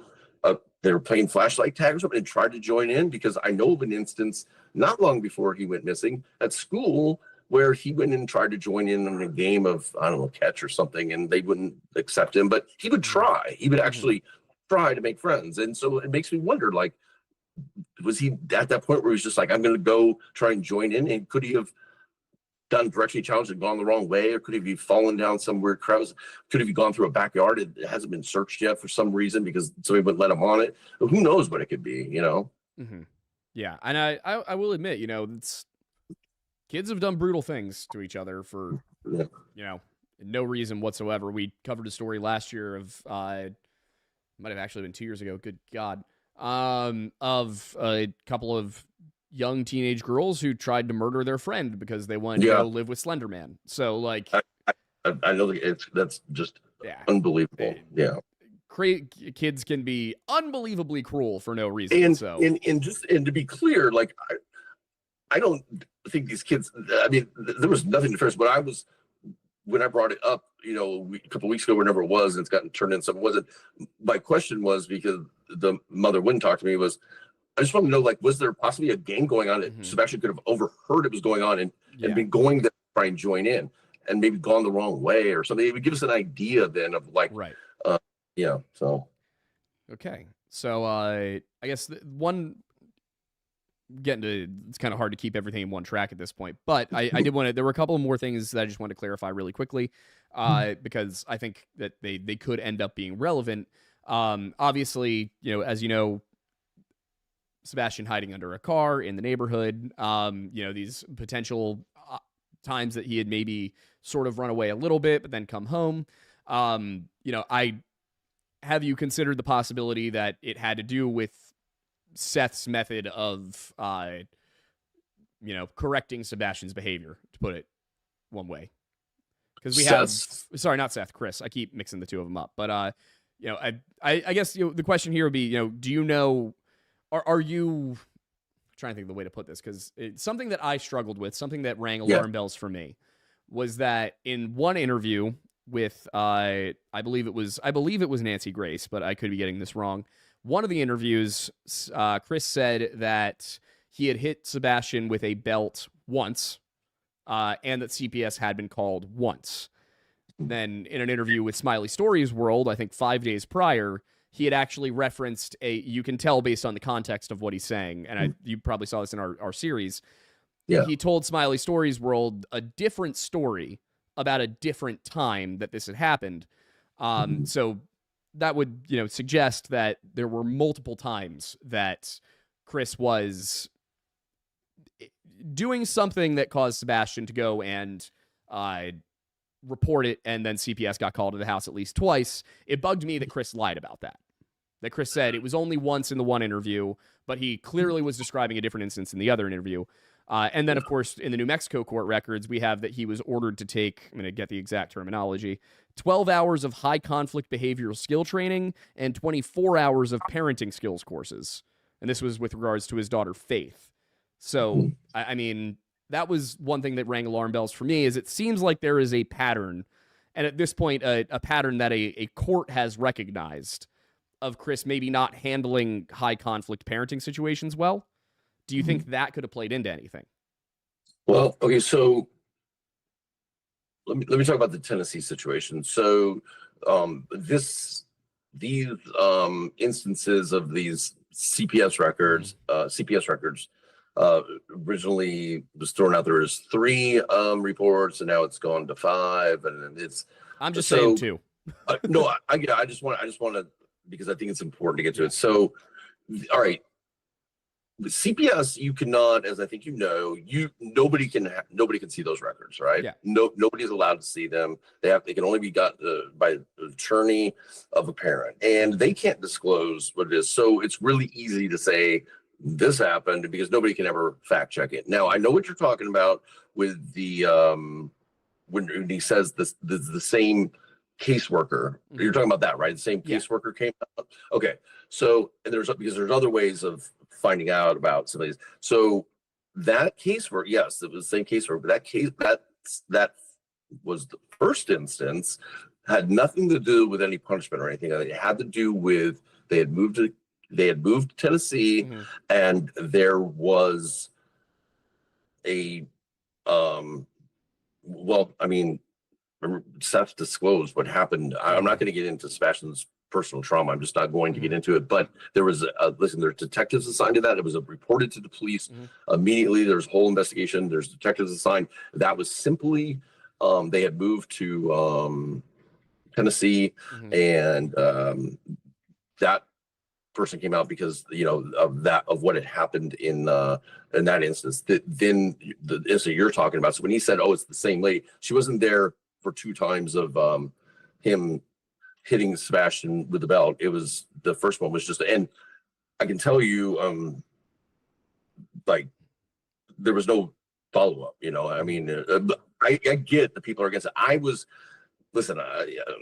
In my school, they hit us with paddles, and corporal punishment is still used in school in Tennessee. I'm not saying it's right. I'm just saying it's not against the law. It's as long as there isn't a visible wound on the child after 2 hours after being hit, it's legal. I'm not saying it should be. I wouldn't hit my kids, but but those. So I do want to clear one thing up. Are you saying that he was saying that there was only one? Are you saying there was only one instance of him hitting Sebastian with a belt, but there were 2 instances of the CPS worker? So because he described 2 separate instances in which he hit Sebastian with a belt. Okay, but you were talking about. I'm talking about CPS visits because you said that. Yeah, you said in each case he said there was a CPS visit related to the belt. He just admitted to it because he said that's the same CPS worker. That caseworker was there because they had moved from California there, and that was regarding trauma. Yes, so I think we're talking about different things here. Chris described an instance that had happened, I think, a couple of years earlier when Sebastian was 12 or 14, and then there was the one when he was 15, right before he disappeared. That was referenced. I don't know how many times. I'll just be honest. Okay. I don't know.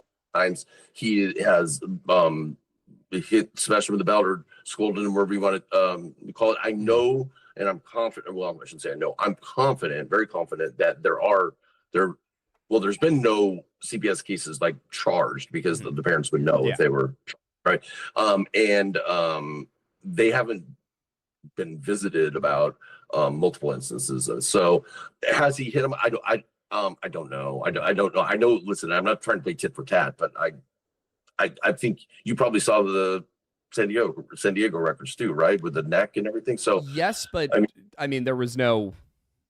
Seth denies that happened. Chris admitted he hit Sebastian with the belt. There's photos of it though. Well, yes, but that's the thing is there's a lot of ways you can get a bruise.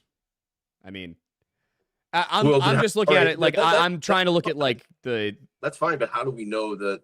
Well. What I would say is that with Seth, we don't know for certain if Seth hit Sebastian. There's circumstantial evidence to suggest he could have. In Chris's case, he straight up said, "I hit Sebastian once," and then he described doing it a second time. Right, but I mean, hitting within the realm of what corporal punishment is, it's not. I mean, I just want to make abuse is a different. Abuse is a different realm. Abuse is if it leaves a mark for over after 2 hours, so there's never been that, whether it's right or not, that's not, listen, I'm not going to, that's not my job. Right. It sounds like you and I might agree that hitting a child with a belt because the child wasn't wearing a belt might not be the appropriate response. I think it's an old school. Yeah. I think it's too old school for now. I'll tell you, I was hit with wooden spoons. Yeah. Same. I come from an Italian family. I don't agree in it. I still remember. Mine was just open hands. Yeah. How bad it hurt, and I don't it's not something I do personally. But you know, so yeah, I'm not giving him a free pass on that. Gotcha. Yeah. All right. The one thing I did want to clarify last before I want to take like one or two audience questions if there's any good ones. I will say the way the donations are set up, there are no questions with the donations. It's just donations. Oh, okay. How are we looking for donations? In total right now, I can check. We seem to be riding right around.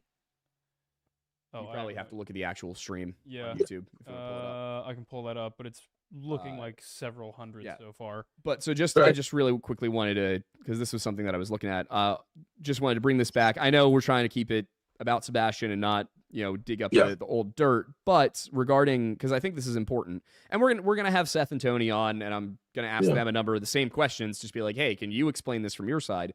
But you had said that Katie had multiple abortions before Sebastian. What I'm seeing, and I'm just walking through my thought process here. What I'm seeing here is that what Seth had said in this live chat, which I don't know when this stream is from, but he had said in this live chat, Sebastian was the only child that Katie didn't abort of mine. So where is the belief that these were before Sebastian coming from?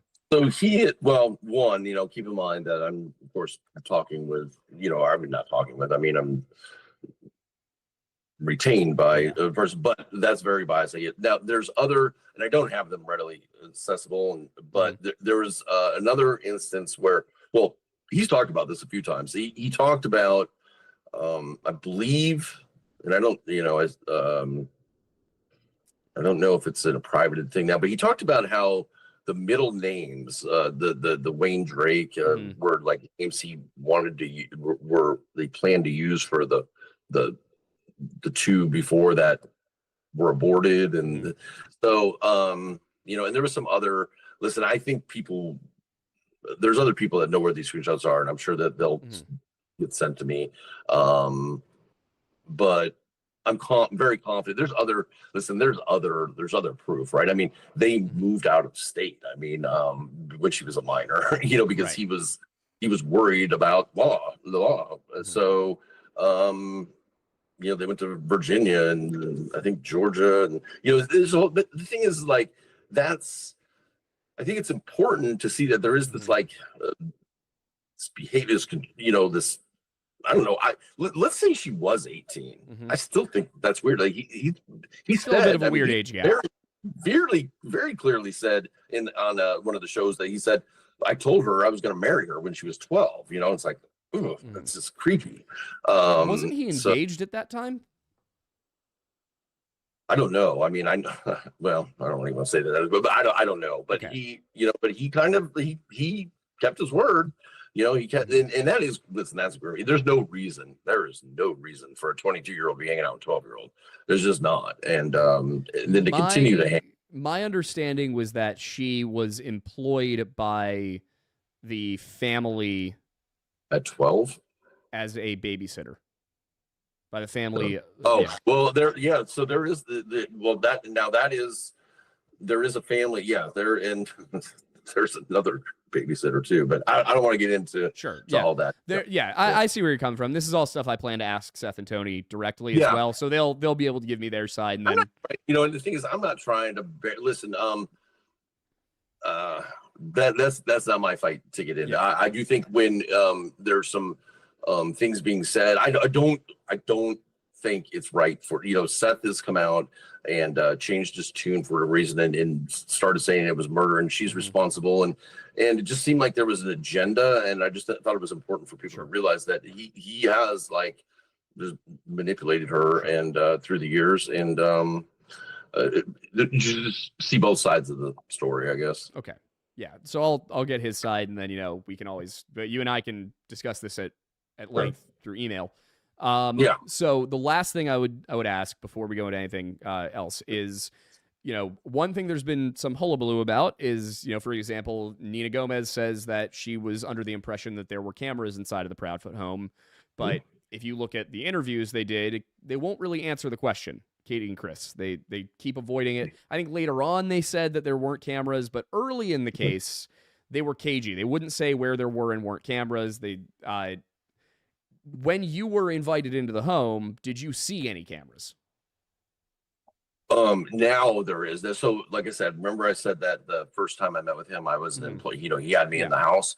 There was not. And I'll tell you exactly why they was cagey, because there was a narrative pretty quick because of a neighbor, or when I say neighbor, somebody in that neighborhood that started leveling some really heavy accusations about seeing Katie with the body slumped over her shoulder and whatnot. And so this narrative that they were responsible spooled up really fast. Chris had gone back to work because he's got to pay the bills. They're not this wealthy people that people are making them out to be. And it's a $750,000 home. Yeah, but I mean, like people were saying they have private jets and all this stuff. Yeah, no. They're not the Ramseys. So they're not the Ramseys. So so he had to go back. You're right. And so he had to go back to work, and which left Katie there alone. And they didn't have cameras at that time. So he was cagey because they were getting them installed. And now I can tell you, they have a state-of-the-art system now, right? And but there was no cameras in the house when Sebastian went in. There was none inside. There was none outside. They didn't own any, and so, and the people that lived there before them didn't either. It's a really safe neighborhood. It's a nice neighborhood, and I know that seems crazy now, and people say, "Oh, well, she works for ADT."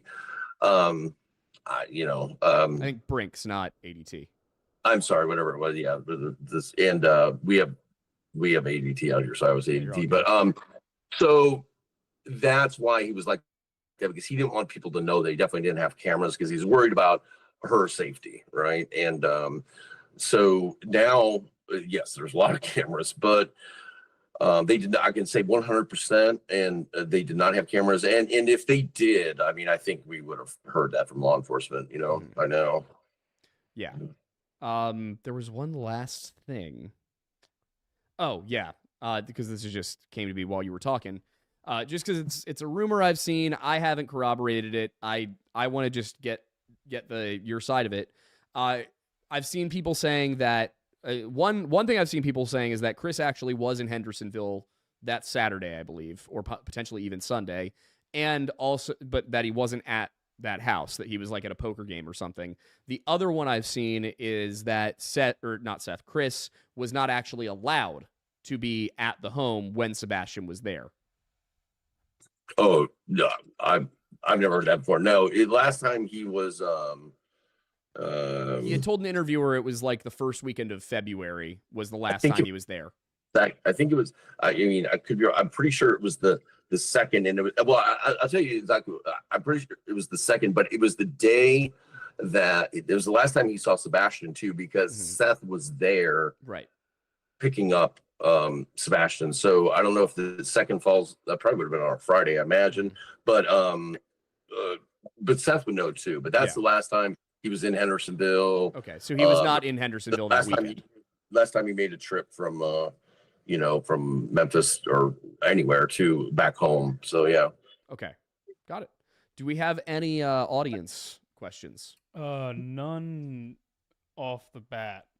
I can see in there, skim through, and we usually do questions via super chat. But since no problem. Yeah, since we've done since we have the fundraiser, I can't see that. Since we have the fundraiser going, we don't have many of those. I'm going to see if anything's coming through Twitter really quick. Okay. Let's see.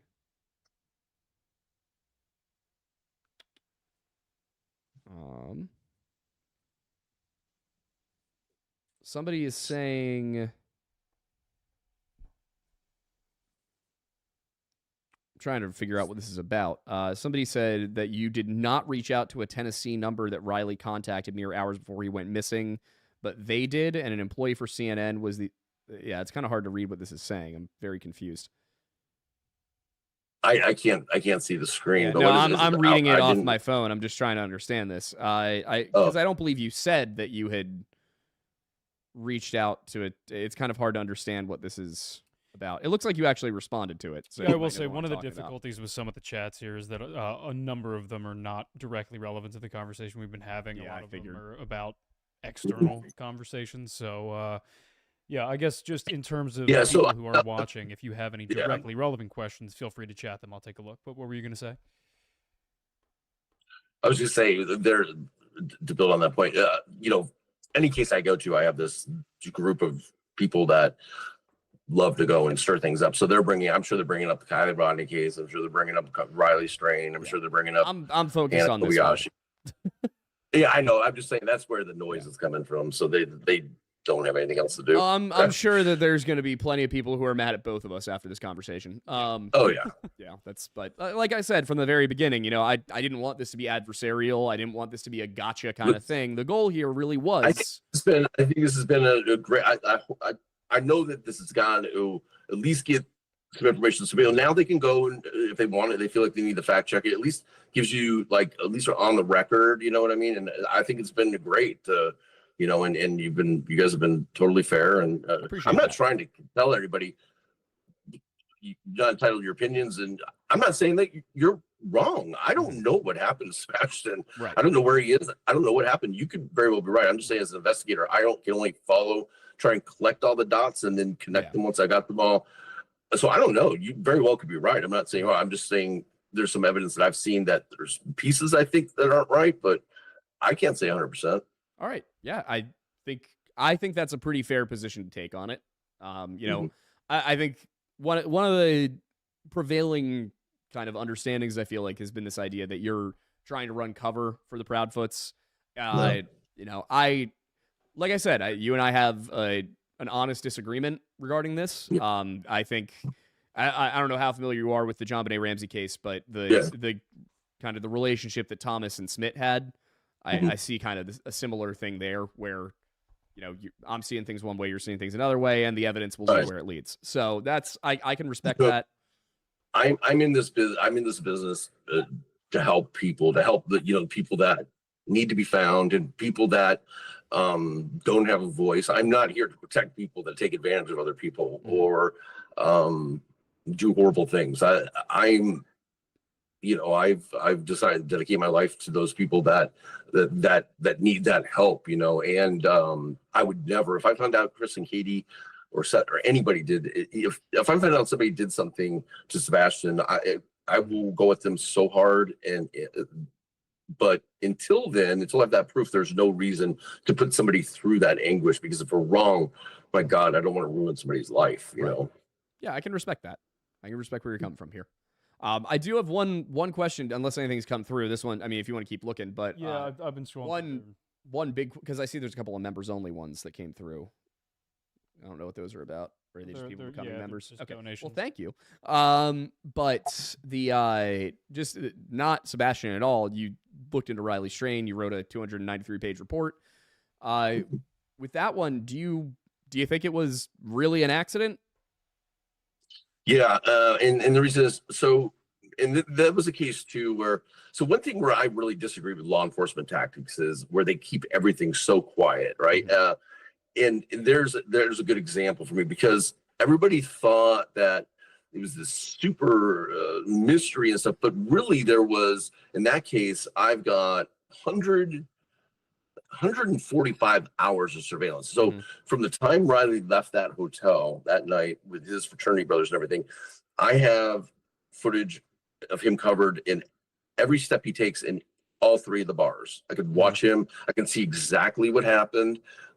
Once he leaves, he tries to get back in and doesn't, and he leaves. I can see him walking down the streets, and then ultimately at that spot under the bridge, there's a dash cam of a patrol car that happened to be driving by when he was stepped over the barrier of the ledge, and that ledge looks like a flat ledge. At dark, like if you were going to pee or something, it looks like you could step over the thing and pee, but it's really this like kind of about 20-degree slant, and it's like ice. It's just this dirt, and I think it's a tragedy. Well, I mean, we can see it happen, and it's so yes, but it's one of those cases that just baffled me, and I wrestled with it a long time. I had to meet with several coroners to really get comfortable with the fact, because his his body. Listen, I've seen his autopsy photos and everything, and he was not like. I couldn't understand how he didn't have all these broken bones, And he should have. It seemed to me, based on the autopsy report, that he should not only should he have been more battered, but he should have also been more decomposed. Well, I know the water was cold, but it wasn't. Yeah, he was decomposed though. I mean, the way that they described it was basically that he was almost mint condition. No. All right. No. I can promise you. I can promise you that. See, well, that's frustrating because if the cops just, released the video that you're saying, like, if the rest of us could see that, we'd all be like, okay. I mean, I'll tell you this. It could be. I think it could be had now. I think it is subject to public record.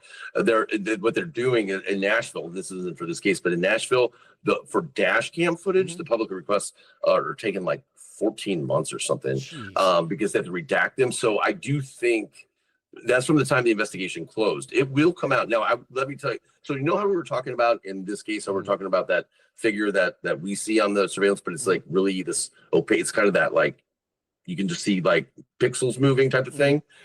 It's like that. It's not there's Riley, but there's another shot where he's there. That is clear, and then this going by, and you can see the pixels, and so it's not like super clear. You have to really kind of like, and you have to watch it at quarter speed, and so it takes some enhancing, and then everything is right there. And that's where his debit card was found, and that's where the phone stopped. That is confusing to me because from everything I was seeing, his debit card was upriver. No, like 200 yards. No, so and this was a little frustrating because some YouTube TikTokers found it, right, and we found out that they did actually pick it up and move it, and then they went and placed it back but where they found it was right over. It was under the bridge, and it was about 6 feet from the water line. And so when Riley leaves, and this is video that I have, and I know is public, and so it's something that if you wanted a clip of, I'd be happy to send a clip of. But when he's getting thrown out of the bar, when he's being asked to leave, he takes a credit card. He takes the credit card, debit card. He doesn't put it in his wallet. He sticks it on the kind of corner pocket. So I can see why that falls out, because that was really confusing to me too, is like how that would have come out. But then I see on the surveillance what he does, and it was just that case just tore me apart, because his family, in every case I work on, the family that ends in that. I mean, the family's just so torn, but he's just a good kid, and he just.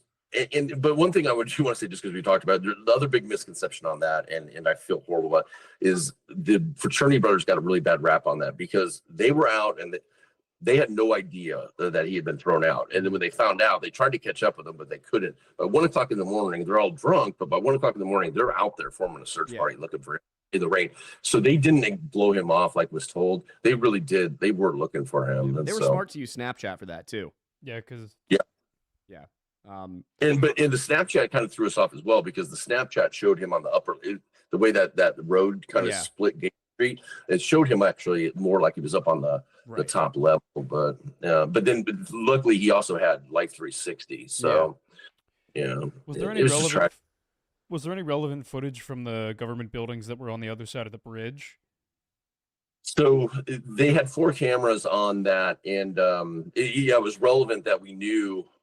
Because we didn't know right away didn't find the dash cam footage right away. So it was relevant that it was gone over and over that he didn't come out that the other side. And so it would have clearly been seen. There was I know the one that went out on YouTube, which was the card reader camera from the parking garage, but there was also 2 mounted cameras above the parking garage entrance, it's actually like the jail entrance, and we never see him, so we just had to assume. And then we fought forever to get the marathon footage right across the river, because that literally points right at it. And we ended up going through this process, and I finally got it, and then they sent me the footage from the wrong pointing camera, which was really disappointing. So it could have been a lot easier, but I'm very confident that it was it was an accident. I don't know why I will tell you this, there are some things that are really still I don't understand about that case, like on the and people that haven't seen all this footage, but when he finally does leave the bar, like he tries to get back in one time after he's left, but when he does finally leave, he's going uphill on whatever street it is, and I have the footage from the next intersection, and he is in a full run and looking over his shoulder like somebody's after him, and they're not, and so I don't know if... Are you talking about the one where he falls near the parking lot? No.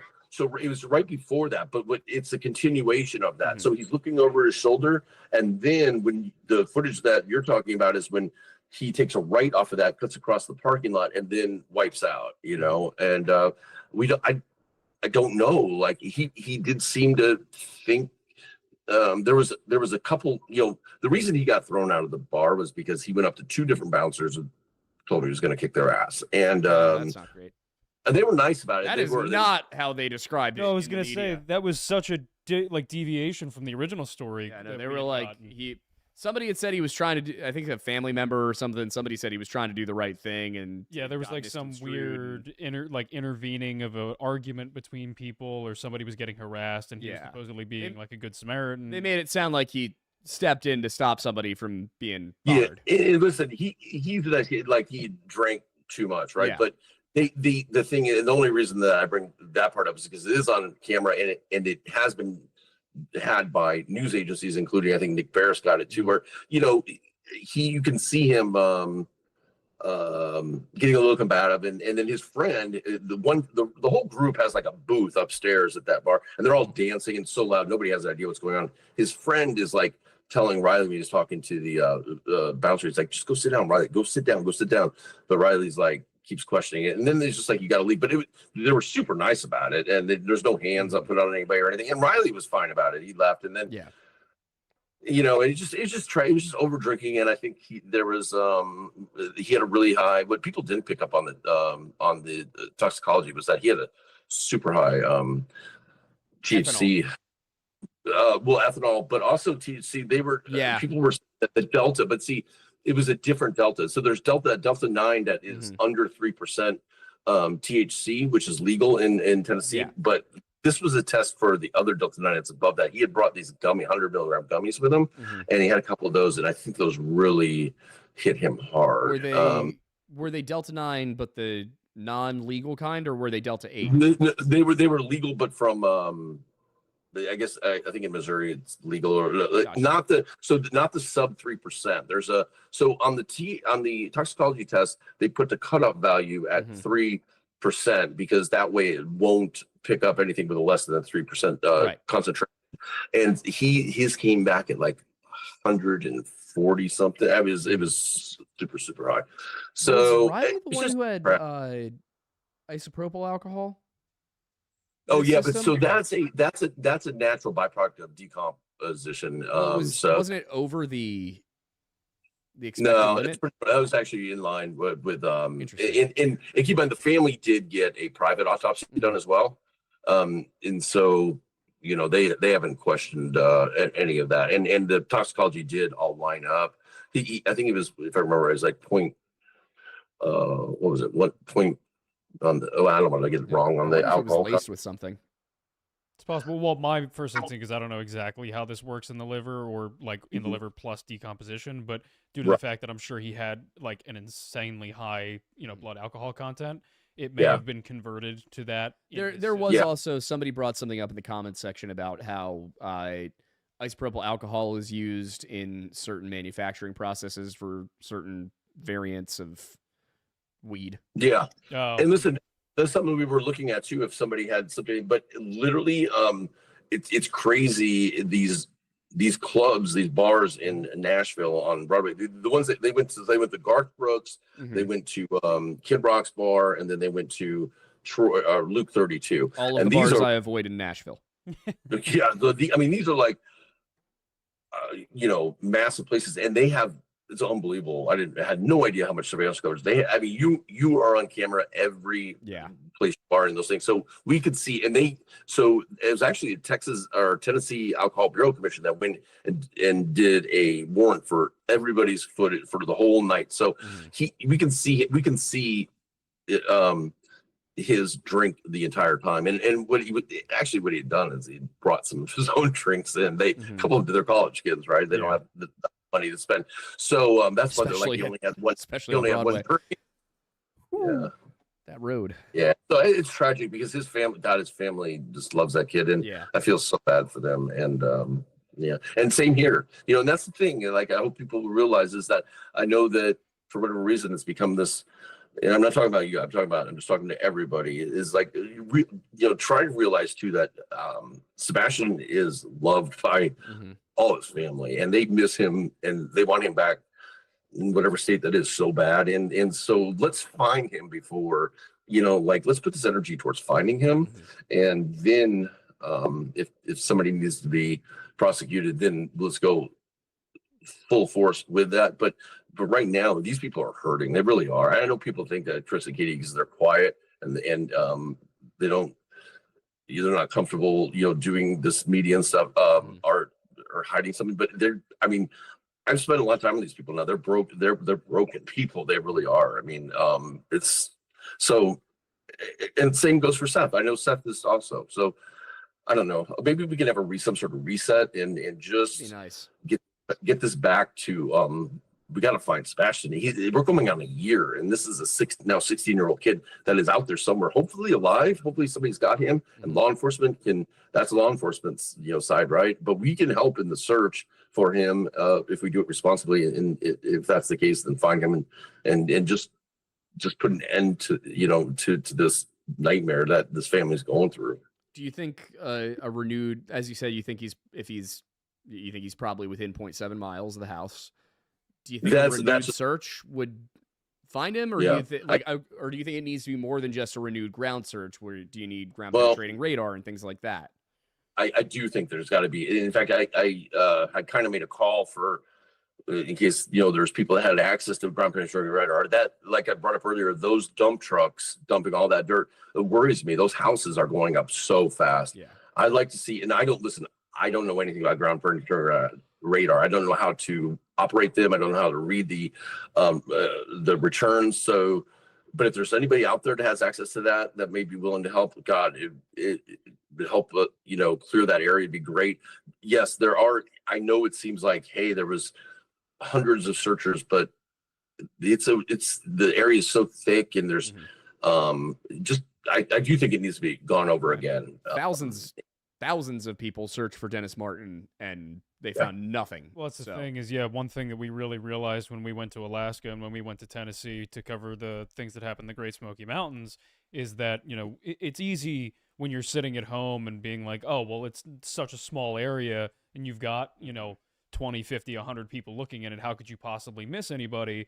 When you actually go to these locations, when there is dense undergrowth in a forest, especially even if it's in a small area, but there's a lot of, altitude change and there's a lot of different, terrain elements there, it can be very easy for someone to disappear just in a small area of terrain, even with a lot of people looking, because there are just so many obstructions to hide somebody like that. Yeah, absolutely. And like you said, last time I was out there, we found these I guess they're some sort of vertical shafts that will open up to a cave, but they're not that big enough that he could fall down. But I mean, I was right up on it before. I mean, it'd be really easy to fall into that, and in the dark, you would never see it, because it's got overgrowth on it. So there are these things out there. Now, if he doesn't have shoes, again, that's the whole thing I come back to, is the shoes is so confusing. But there are these areas that something like that could happen, and I just think, although it seems crazy, I think we got to go over them over again, and methodically. And I do think that, they haven't told me anything, but I do see signs of Sumner County possibly has been doing some more searches, because I see some new flagging tape that's in the area and stuff like that. Like when we're in search and rescue, we'll mark areas with orange tape and stuff. So I think that there are some DL searches going on. At least I hope there are. But the ground penetrating radar, I think, is super important, because these houses are going up, and we might not have a shot at it. I would be willing to put money on it that Vanderbilt or University of Tennessee have the technology or access to the technology. Mm-hmm. I mean, I'll ask around. I would be shocked if we don't have somebody in our Discord who has experience with ground penetrating radar. So what I can do is I can ask around and see if there's anybody who we can talk to basically be like, hey, would this be effective? And if it is, then I can try and reach out to maybe the Cyrus family and see if they can use some of their influence in Nashville to scoot that along. I mean, I'd appreciate it. I know everybody would appreciate it. Thank you very much. If I can do that, I will try and make it happen. Yeah. So I can't promise anything, but I will make some calls. No, I just appreciate the effort. Yeah. Yeah. Well, like you said, I mean, our goal from the beginning has been trying to find Sebastian because it's what everybody is truly aiming for, who at least is really caring about this case. I think a lot of people out there have this misconception that we're trying to prove the Proudfoots did it, and it's like, no. I think that's the most likely explanation. Yes. Is my goal to nail them to the wall for it? No, my goal is to get to the truth, and if that's not the truth, it's not the truth. And the one way we'll get to the truth is to find Sebastian. So yeah, I agree with you there. I'm not here to convince anybody to think a different way. All I'm saying is let's just also put the effort towards finding him, and then those answers will lead to that, or he'll lead us to those answers. Sebastian will tell his story. Yeah, I think it would definitely help. Yeah. And hopefully, brings, I just hope we find him at some point. Yeah, I think we will. I'm really confident we will. All right. Confident. Well, I mean, if we don't have super chats, then I think we've covered basically everything. Steve, thank you so much for being here. I'm sorry that everything started out on social media so it was also flammable. So I'm sorry about that, but that's okay. And I really appreciate you guys being professional, and I think we had a good conversation, and hopefully some people have maybe heard some things that they didn't hear before or saw a different angle. And but anyway, at least it was civil, and I appreciate you guys having me on. Sure. Yeah, and I mean, we can, if there's anything that comes up on our end or anything that you find out, please let us know, and we can keep you appraised if of the ground penetrating radar situation if that develops. Yeah, which hopefully it does. For updates and anything that you would want people to be able to find with you, or where are the good places for people to follow you? To keep... So the only social media I have is Twitter or X, and it's SF as in Steve Fischer _ investigates. Okay, perfect. Right. Well, thank you very much. Yeah, thank you very much. And to the audience, thank you for being here. And I hope this was helpful, and that we can all maybe be a little bit more focused now. Yes. You know who you are. All right. Thank you. See you, Steve. All right.